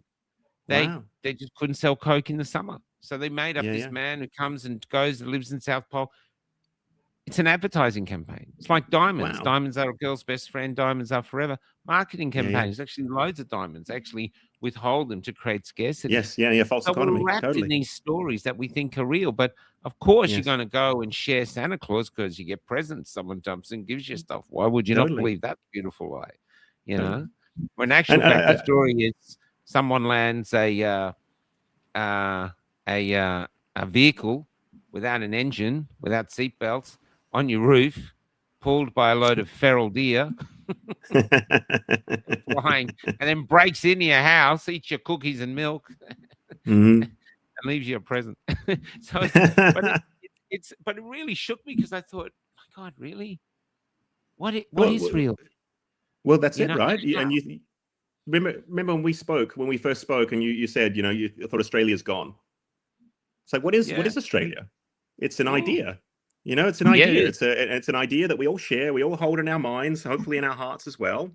But like we're talking, this is a social contract. We can walk around and basically know that people aren't going to try and steal our stuff, and you know, we can coexist together if we subscribe to a similar set of ideas.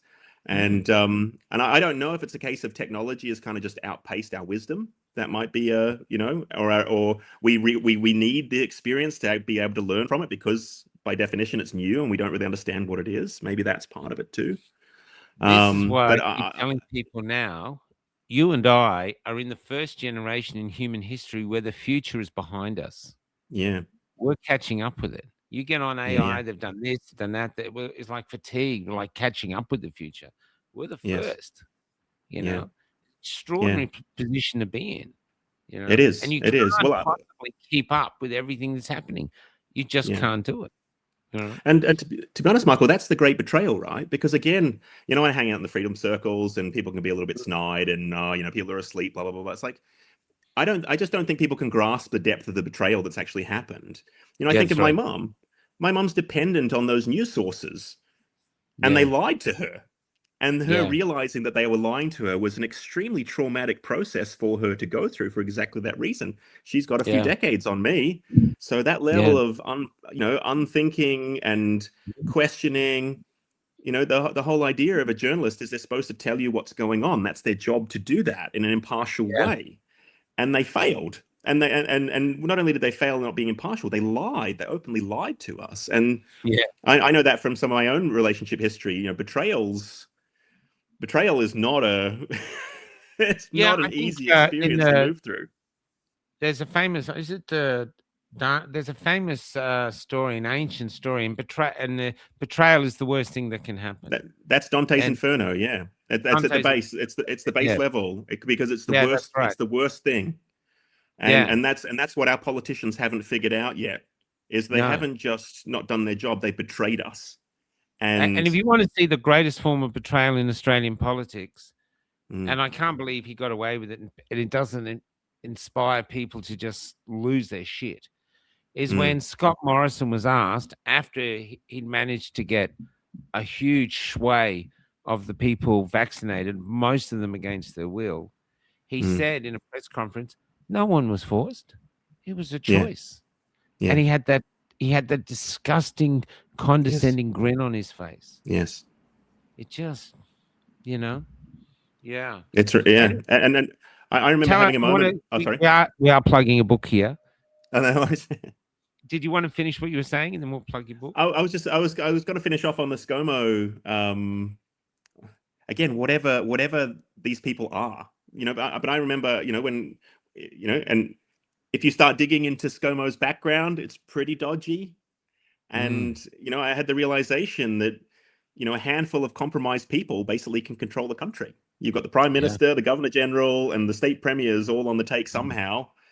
Basically, they've got us by the short and curlies. And but the betrayal of that, right? This is supposed to be the highest office of the land. It's where I saw McGowan over here talking about being a CEO of Western Australia. It's like, we're not your employees. That's not how this works. No. That's not the contract. You're our here. employee. Yeah, exactly. We trusted you with the power that's invested in you, and we've seen the inverse of that, the absolute opposite of that. And it's for me, it's just shocked me to my absolute core, Michael, of just how is this even real? How is this even real? Well, interesting though, like we thought journalists were there to give us a balanced story of what was happening and to challenge the politicians, keep them. We thought doctors would live up to the Hippocratic Oath and all they would care about was your health. Yes. We thought politicians were, they're dodgy, they lie, but inside they're patriots and they love their country. And when the chips hit the fan, all they will care about is the welfare of the country and Australians. Yeah. That might not be what we've lost, but what we want. That's what we want. That's the future we want, where the most precious thing Australia has is its children. All we look forward to is what we can leave them. These are things we want. And I think when we were talking the other day about getting more organized, is actually getting a foundation, is giving our community more of an identity. That's why we've been pushing the Blue Bee and 832 and other things like that. And literature to give it, because if you want to create an identity, you need art. You need the writing. You need the songs. You need music. You need discussion. So it's giving our things an identity.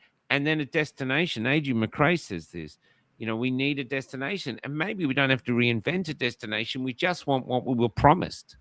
Yes. A country run by decent people, where decent people are allowed to be decent and they're not controlled by with our interests in mind, right? With our interests in mind That's right. I mean, look at the moment with Big Pharma, right? So I was talking to someone today. You're born. Within 20 minutes, they've christened you.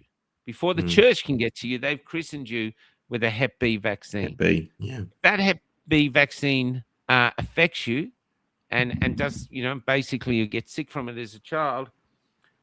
You're going to go to Big Pharma to get the medication for you.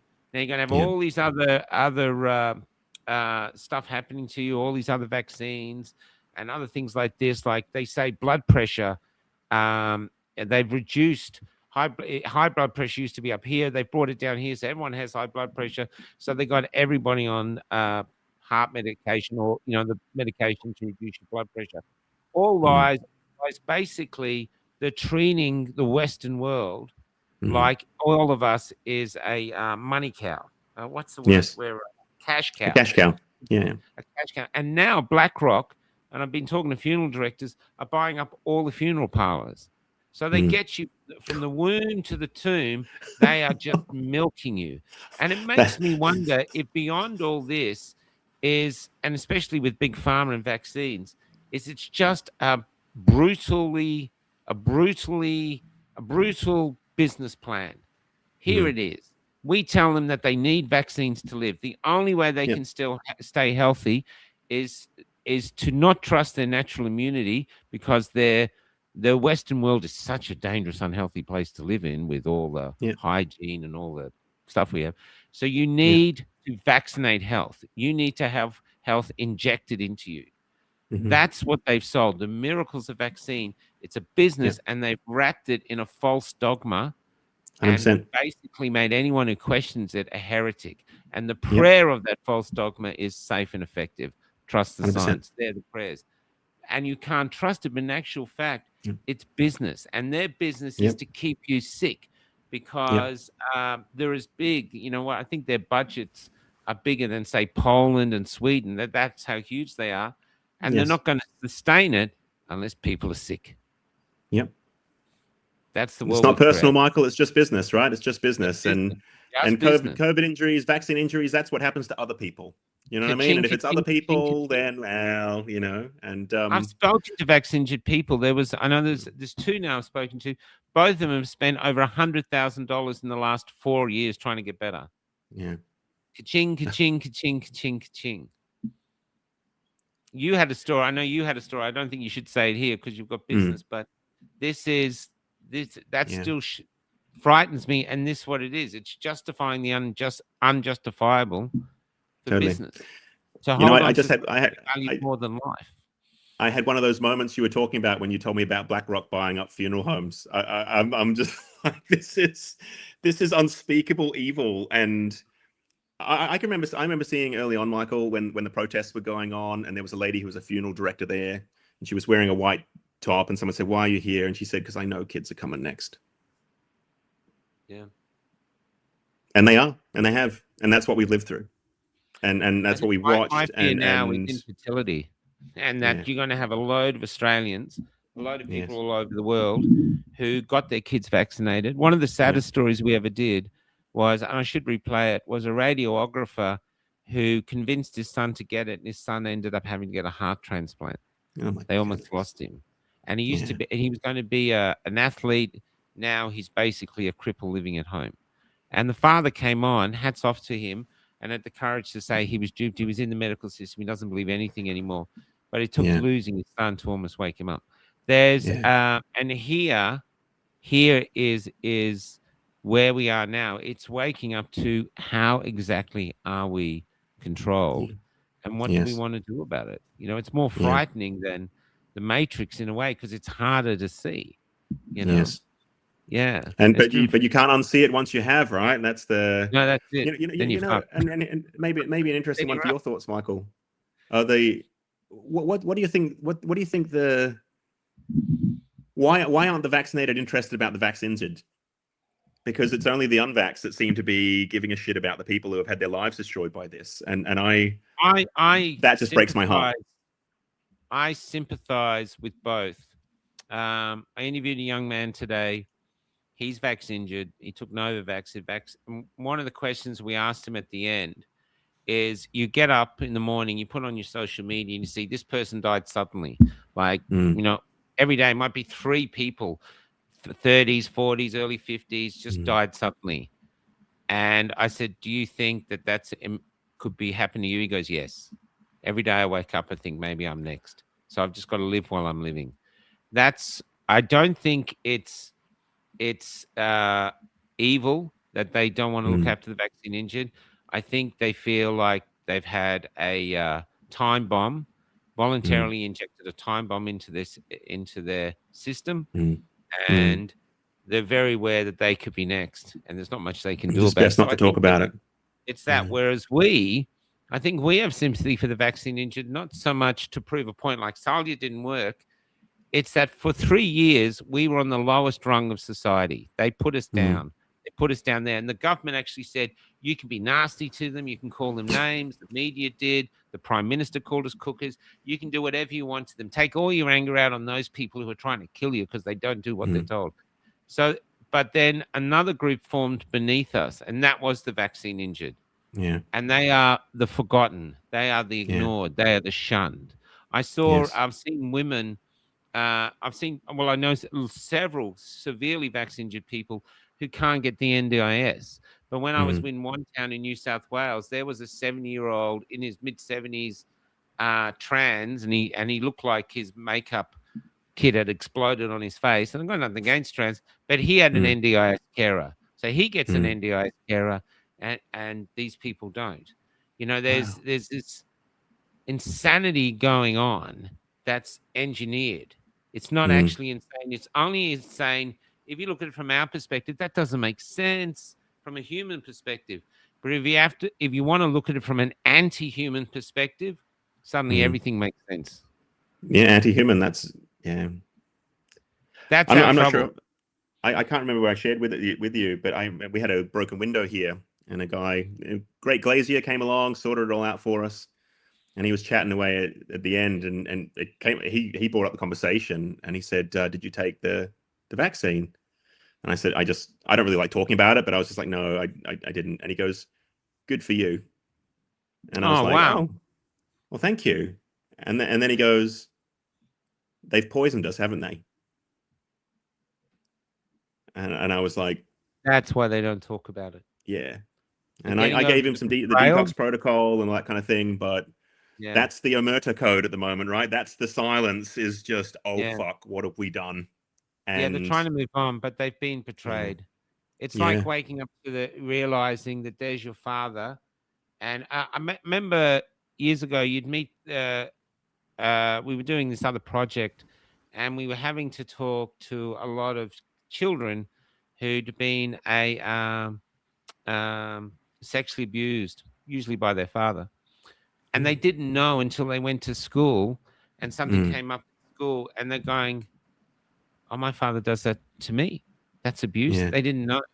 They didn't know any better. And how you deal with that. This person that you're expecting and suddenly is doing something evil to you. Yes. And it's, you know, that's quite the parallel, Michael. That's quite the I know. parallel.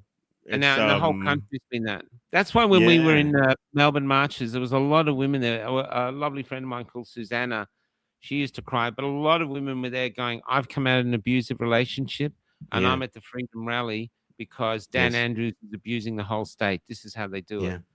And so that was my story. Yeah, that's how I recognized this shit, because I didn't know it was possible. Yeah, that was my story. And that's what opened me up to understanding what gaslighting is, what coercive control is, all these kinds of things. Well, you're abused as a child. Not as a child, as in a personal relationship. In a personal relationship.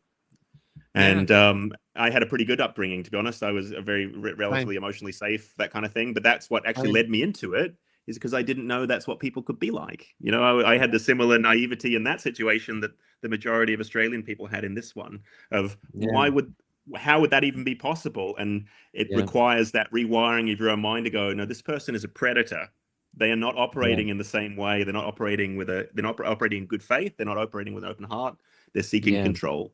And so that parallel of abusive relationships and it's deep and it's dark, and it requires some growing up. You know, it requires growing up around, hey, there's no one coming to save us. We've got to take responsibility. It might not have been our fault, but it happened. And we've got to grow through the experience. And certainly that's the book in part was, you know, part of that healing process in there as well, of how do I convey some of what I've learned in the more darker moments of my life. Kind of healing for you as well, in a way. Yeah, big time. Yeah. It was. I described it to someone. It's like, my sister said, having a kid is like having your heart on the outside of your body.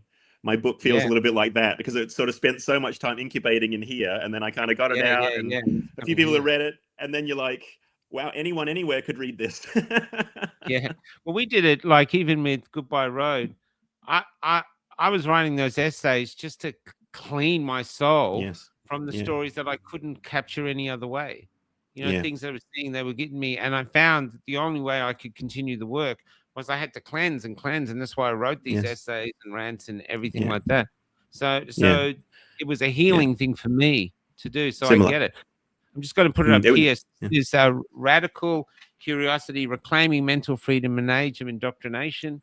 There's the link if you want to go to the Bad Book Company, and we're marketing company there, and get it there. It's you'll love it. if you've loved listening to how articulate and raw and honest Russell is, then I recommend you get the book. It's food for thought, and that's what he does. He doesn't tell you. He gets you to think, and I think this is the only way forward. It's what art is. Art is about getting you to think rather than telling you what to think, which is kind of opposite to the woke, which they Yes. tell you. Ironically, right? Ironically, Yeah. it's Yeah. it ends up destroying. And I say that, Michael, as I describe myself as a recovering lefty in the sense of I grew up relatively too, man. socially, socially. I want people to be treated nicely. I want to be kind to each other. All those kinds of things. I'd be very We are the most idealistic. pathetic looking hard right wingers that I've ever met. I know. They won't let me in their club. But, we're right winger. but yeah, but Yeah. that's some of that. That's some of that growth. You know what I mean? Of realizing that the world isn't. And because that was what I was going to be. One of the most fascinating things I learned about communism in my quest after my friends sort of told me that they wanted to become communists was that the root of what was going on in Russia in the 1920s was scientific. They believed that they could calculate everything. That's why they came up with these massive 5-year plans and the like.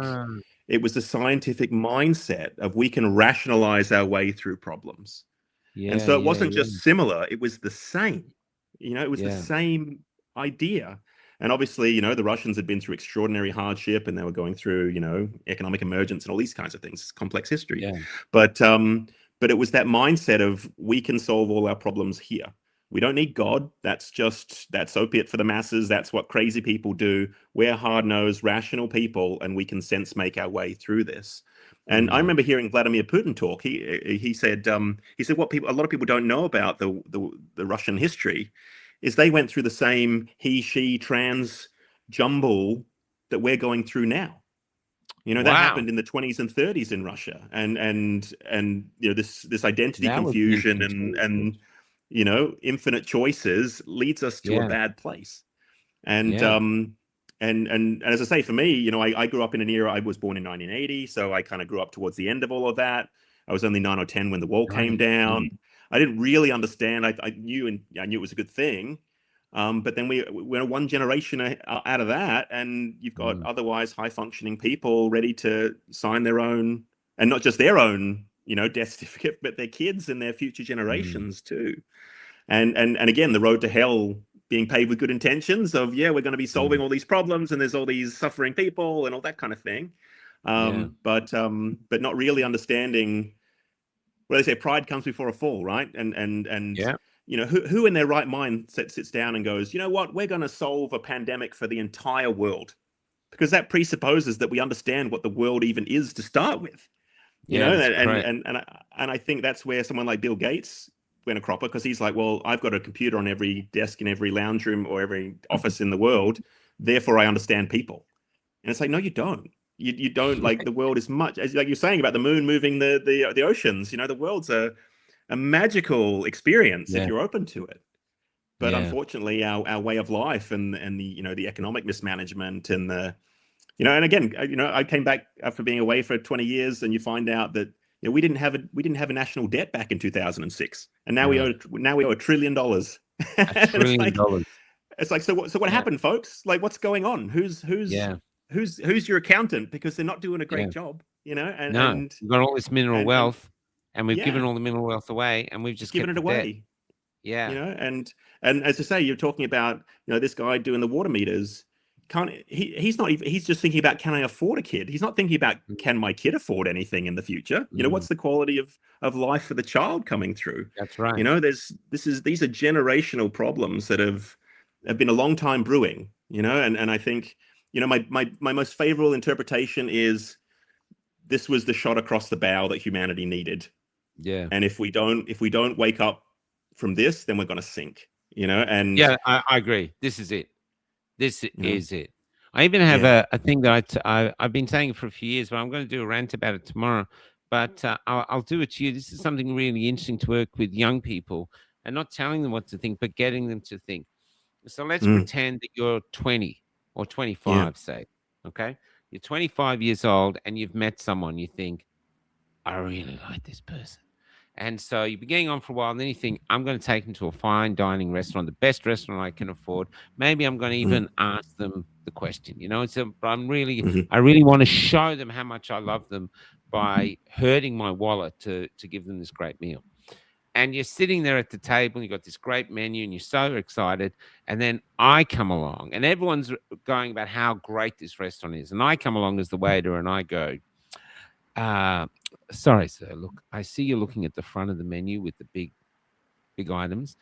But I have to inform you that the people that sat at the table before you, they really dined. They had lobsters, Dom Perignon, caviar, imported caviar. I mean, they went nuts. And unfortunately, at the end of the meal, they discovered that they didn't have enough to pay for the entire meal. So before you order, we just have to let you know that you're going to have to pay the shortfall that they couldn't afford. And then you can order. And if you want to look at more budget items, on the back of the menu, at the you'll see porridge and bread and water. We did have cheese, but it's too expensive now. And then you say to the person's looking at you, young person's looking at you, you say to the young person, so here's the question. Would you pay that bill? Yeah. And they look at you. They know it's a trick. And then they finally go, no, of course I wouldn't. And then I go, so why are you paying the national debt? Yeah. I've got a mate of mine. He's got a daughter that's, I think, a similar kind of age, 20 something ish, early 20s. Yeah. He was telling me he went to pick her up from a night out or whatever, and she said he noticed that the pub was absolutely, which he picked her up from, or the restaurant or whatever, was absolutely rocking. And he said to her, it's like, I thought everyone was supposed to be broke. Like, what is everyone, why is everyone out having a great time? And she said, well, because we know we can't afford a house. We know we can't afford a future. So we're just going to have a good time now. Great. And so you've got a younger generation that's cycling, an older generation that's getting older, and there's again that increasing disconnect between the two of them. And you can't blame them, right? Because exactly as you say, no, like, I wouldn't blame them. You, that's how I live. I live. Here's your slice of the shit sandwich, which you didn't order, but it's yours to eat, And that's right. That's right. It's but yeah, I think. And maybe, as I say, maybe fuel, that kind of thing that's again a great universalizer that everyone's connected by. Don't drive. Earth. Yeah. A lot of I had a PTSD reaction, Michael, when they were like, the fuel's coming and they're going to lock us down again. I was just like, you can't be serious. Like, you just can't be serious but that's what they did in WA. The government here in WA patted themselves on the back and said, next time we're going to bring in the military. That's the world we're living in. The same guys that are now voted in with an election where they ran out of ballots. It's like, all right, what is going on here? And then, and then you see they've got one of those, those tank things for the police. They parked it out the front of Optus Stadium before the Dockers game. It's like there aren't any. This is Perth. You know what I mean? Like, and then thanks, no. And then lo and behold, on Australia Day, there's a bomb threat in town. They do. Yeah, no, I know. And they think that Perth ordered 4 of those Bearcats. You don't need armored vehicles. Yeah, you don't need armored vehicles to police Australians. No, we are not. We're just. No. You don't need them. You don't even need all the stormtrooper gear they wear. You just don't need it. I think we got machine guns in supermarkets here now.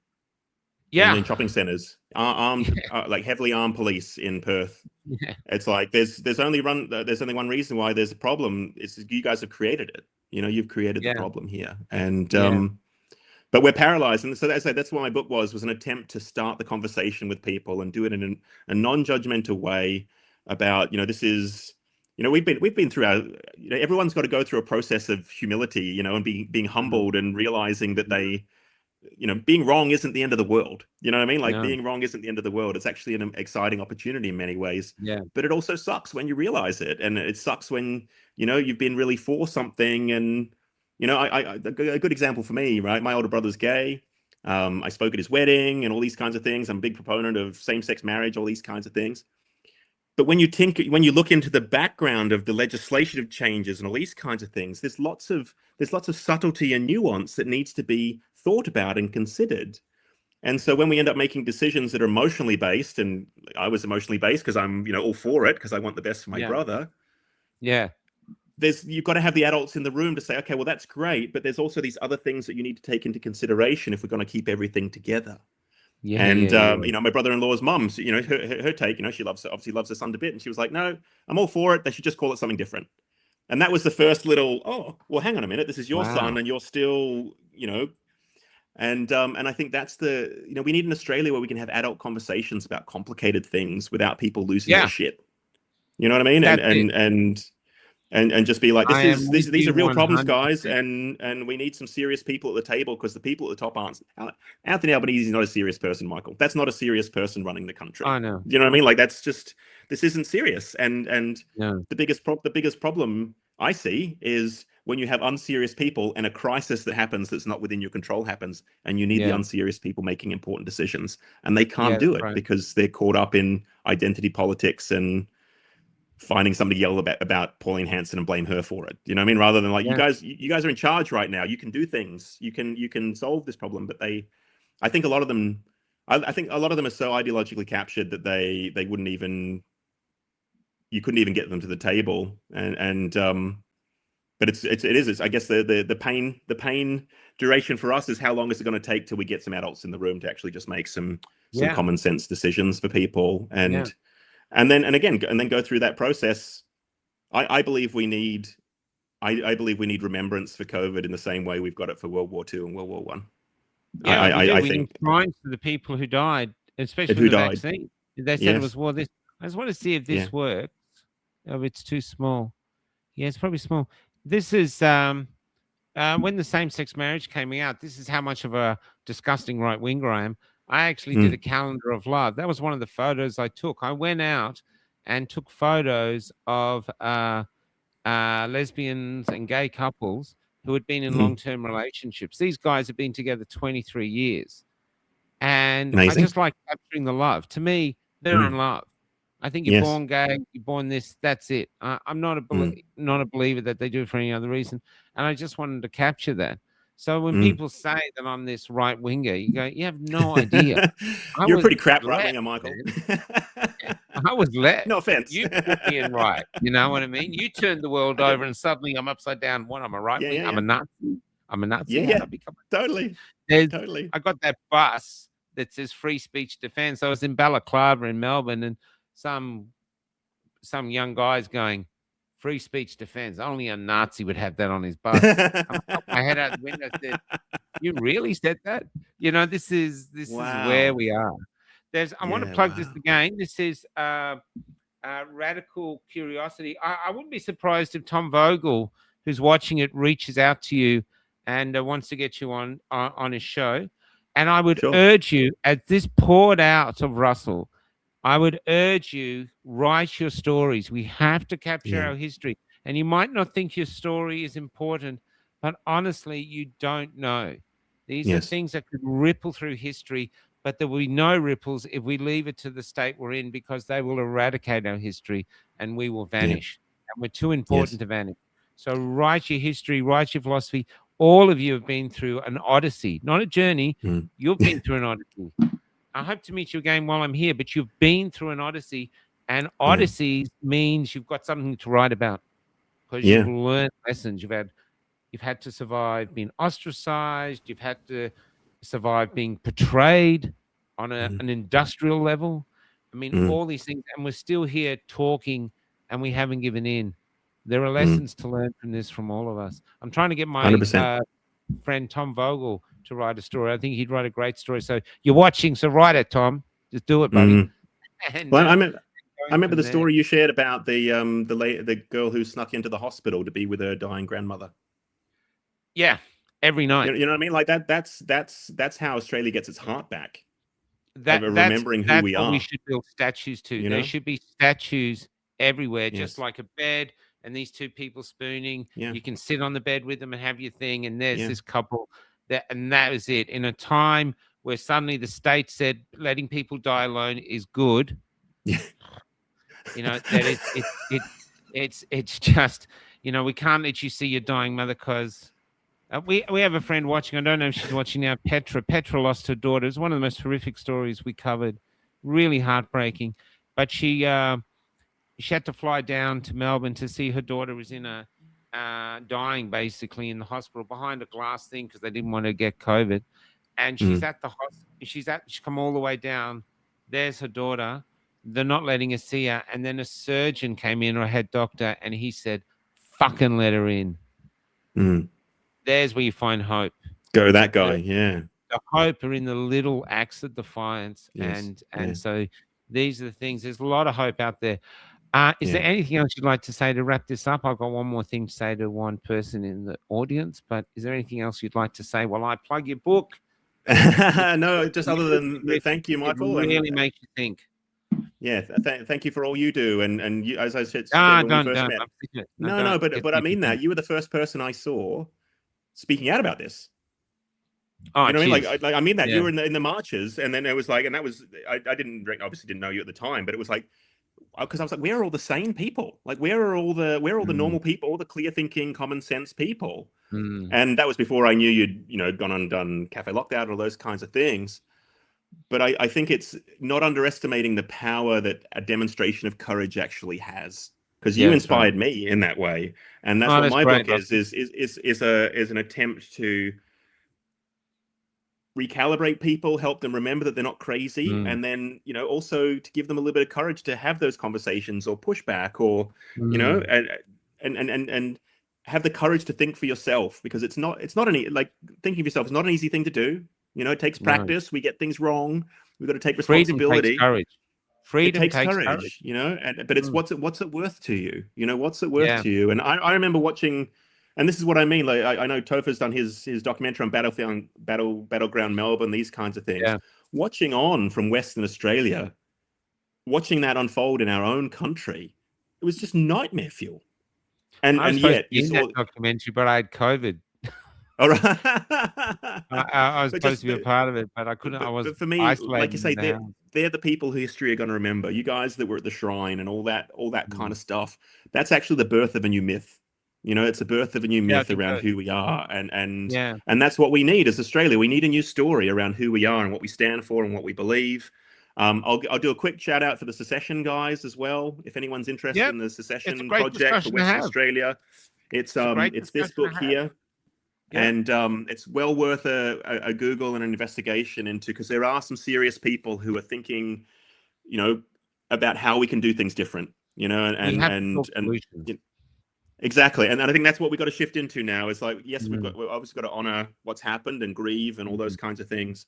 But I think it's important to come up with an inspiring vision for the, for our kids and to give them something to want to be part of, because 50 years a debt slave, like that's not an adulthood that's inspiring for anybody to subscribe to. So yeah, but yeah, anyway, I think that's enough, Michael. Thank you. You're right, though. We can't just sit here whinging and complaining. It's time to talk solutions and then enact solutions, but talk deeply about solutions. That's another reason to have you on. And I hope I see you again. It's getting people together who want to have these difficult conversations. Not that we might find any answers, but we're not going to find answers by not doing it. Totally. Totally. And denial just makes the problem bigger. You know what I mean? It's like it's an unhealed wound, and we've just got to dive into it. And I know there's lots of factors outside of our control at the moment. There's a crazy geopolitical landscape. We're in really uncharted water. But for me, it's more, honoring the people who had the strength to stand up. And, I got off pretty lightly. My price I paid was isolation and aloneness.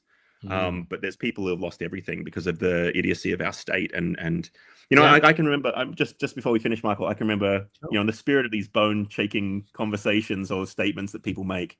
I remember I traveled over to Sydney and I met up with some friends. One lives up near my brother in northern New South Wales. And I said, how is everyone? How is everyone going?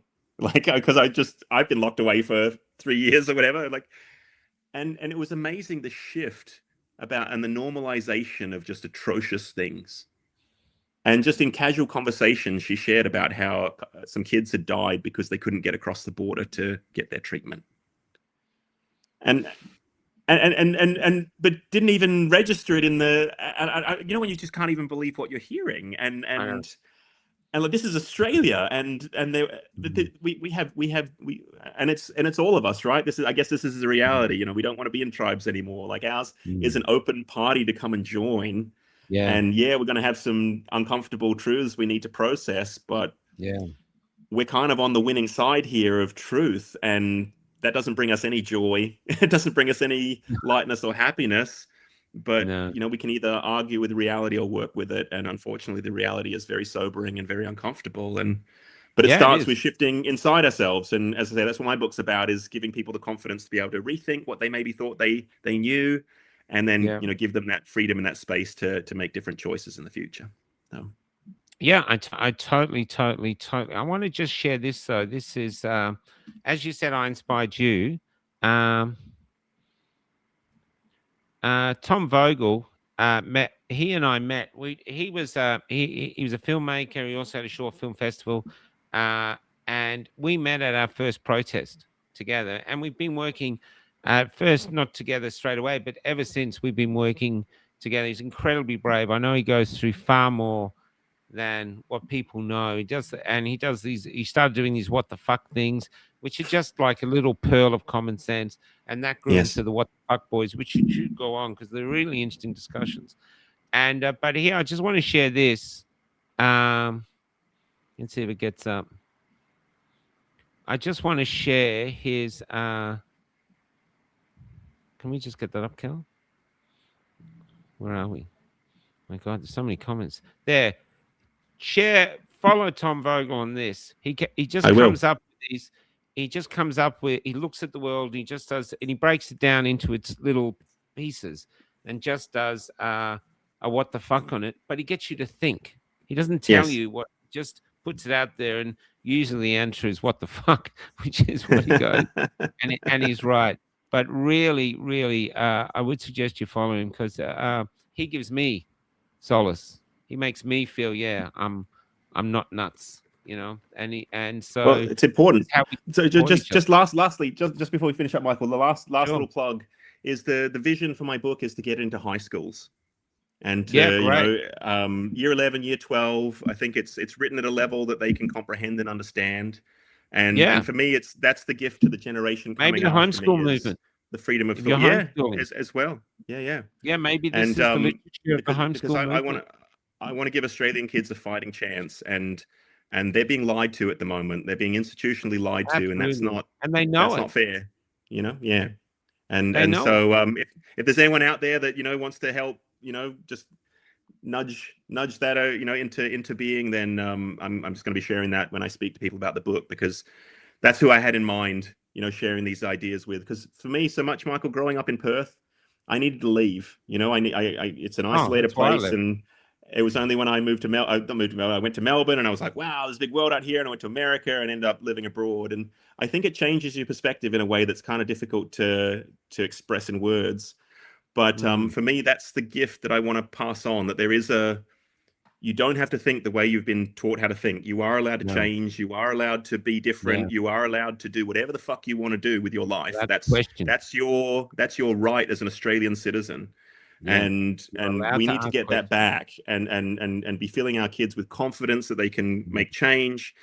And if we can go in as the older generation and wipe out layers of bureaucracy and crap for them to to spark that rebirth. But that's what I want for the Australian future. I want it to be a place where people can be creative and expressive, and or if they just want to be left the hell alone, they can just be left the hell alone, because that's they want that's to how be. it used to I run be. a large homeschool group in Busselton, and we would love you.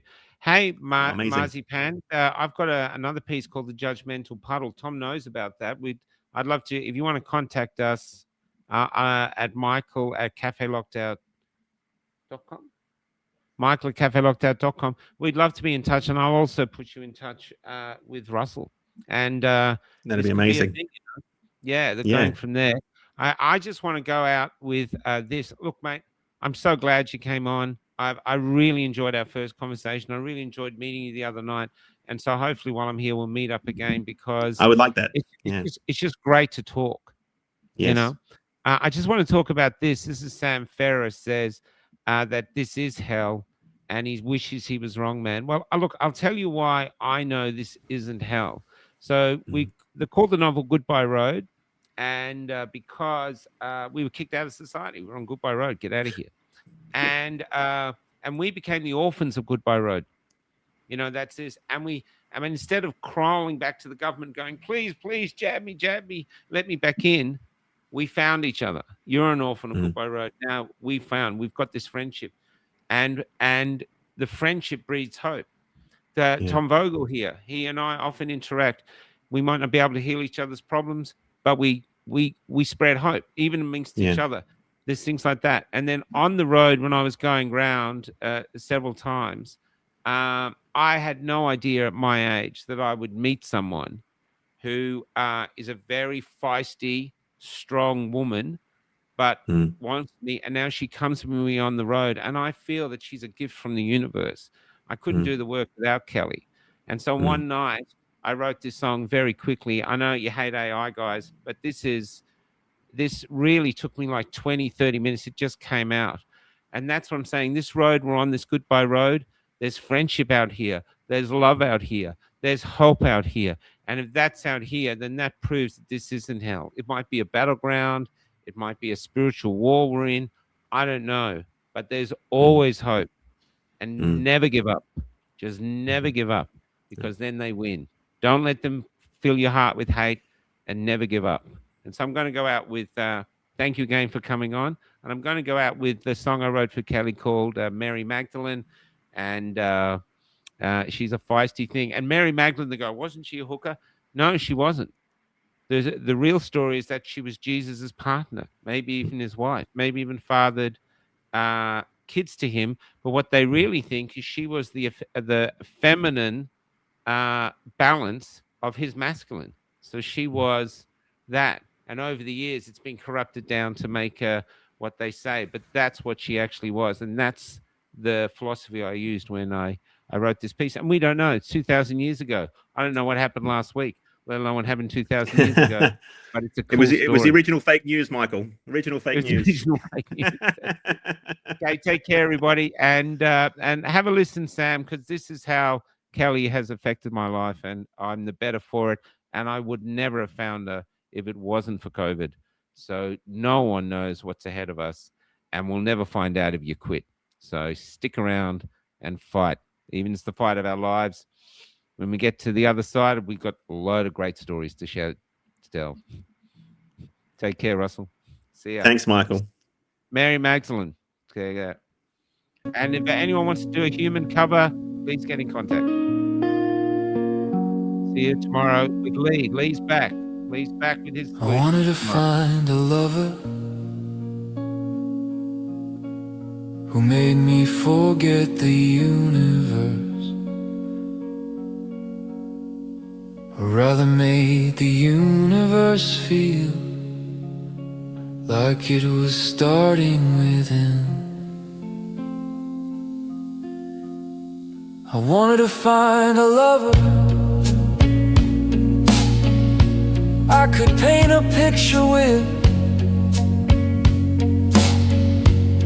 and our paint would be each other, and our hues would be alive.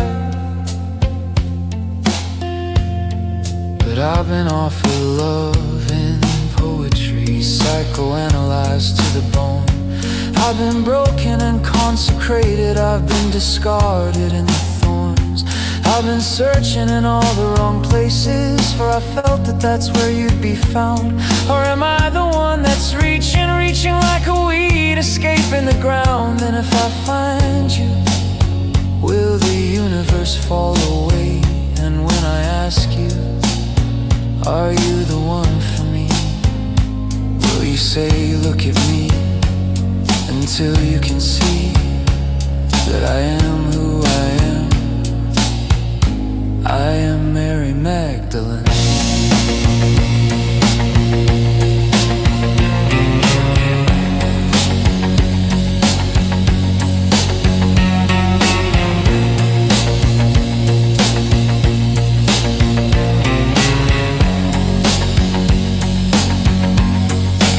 I wanna find a lover to illuminate my empty streets,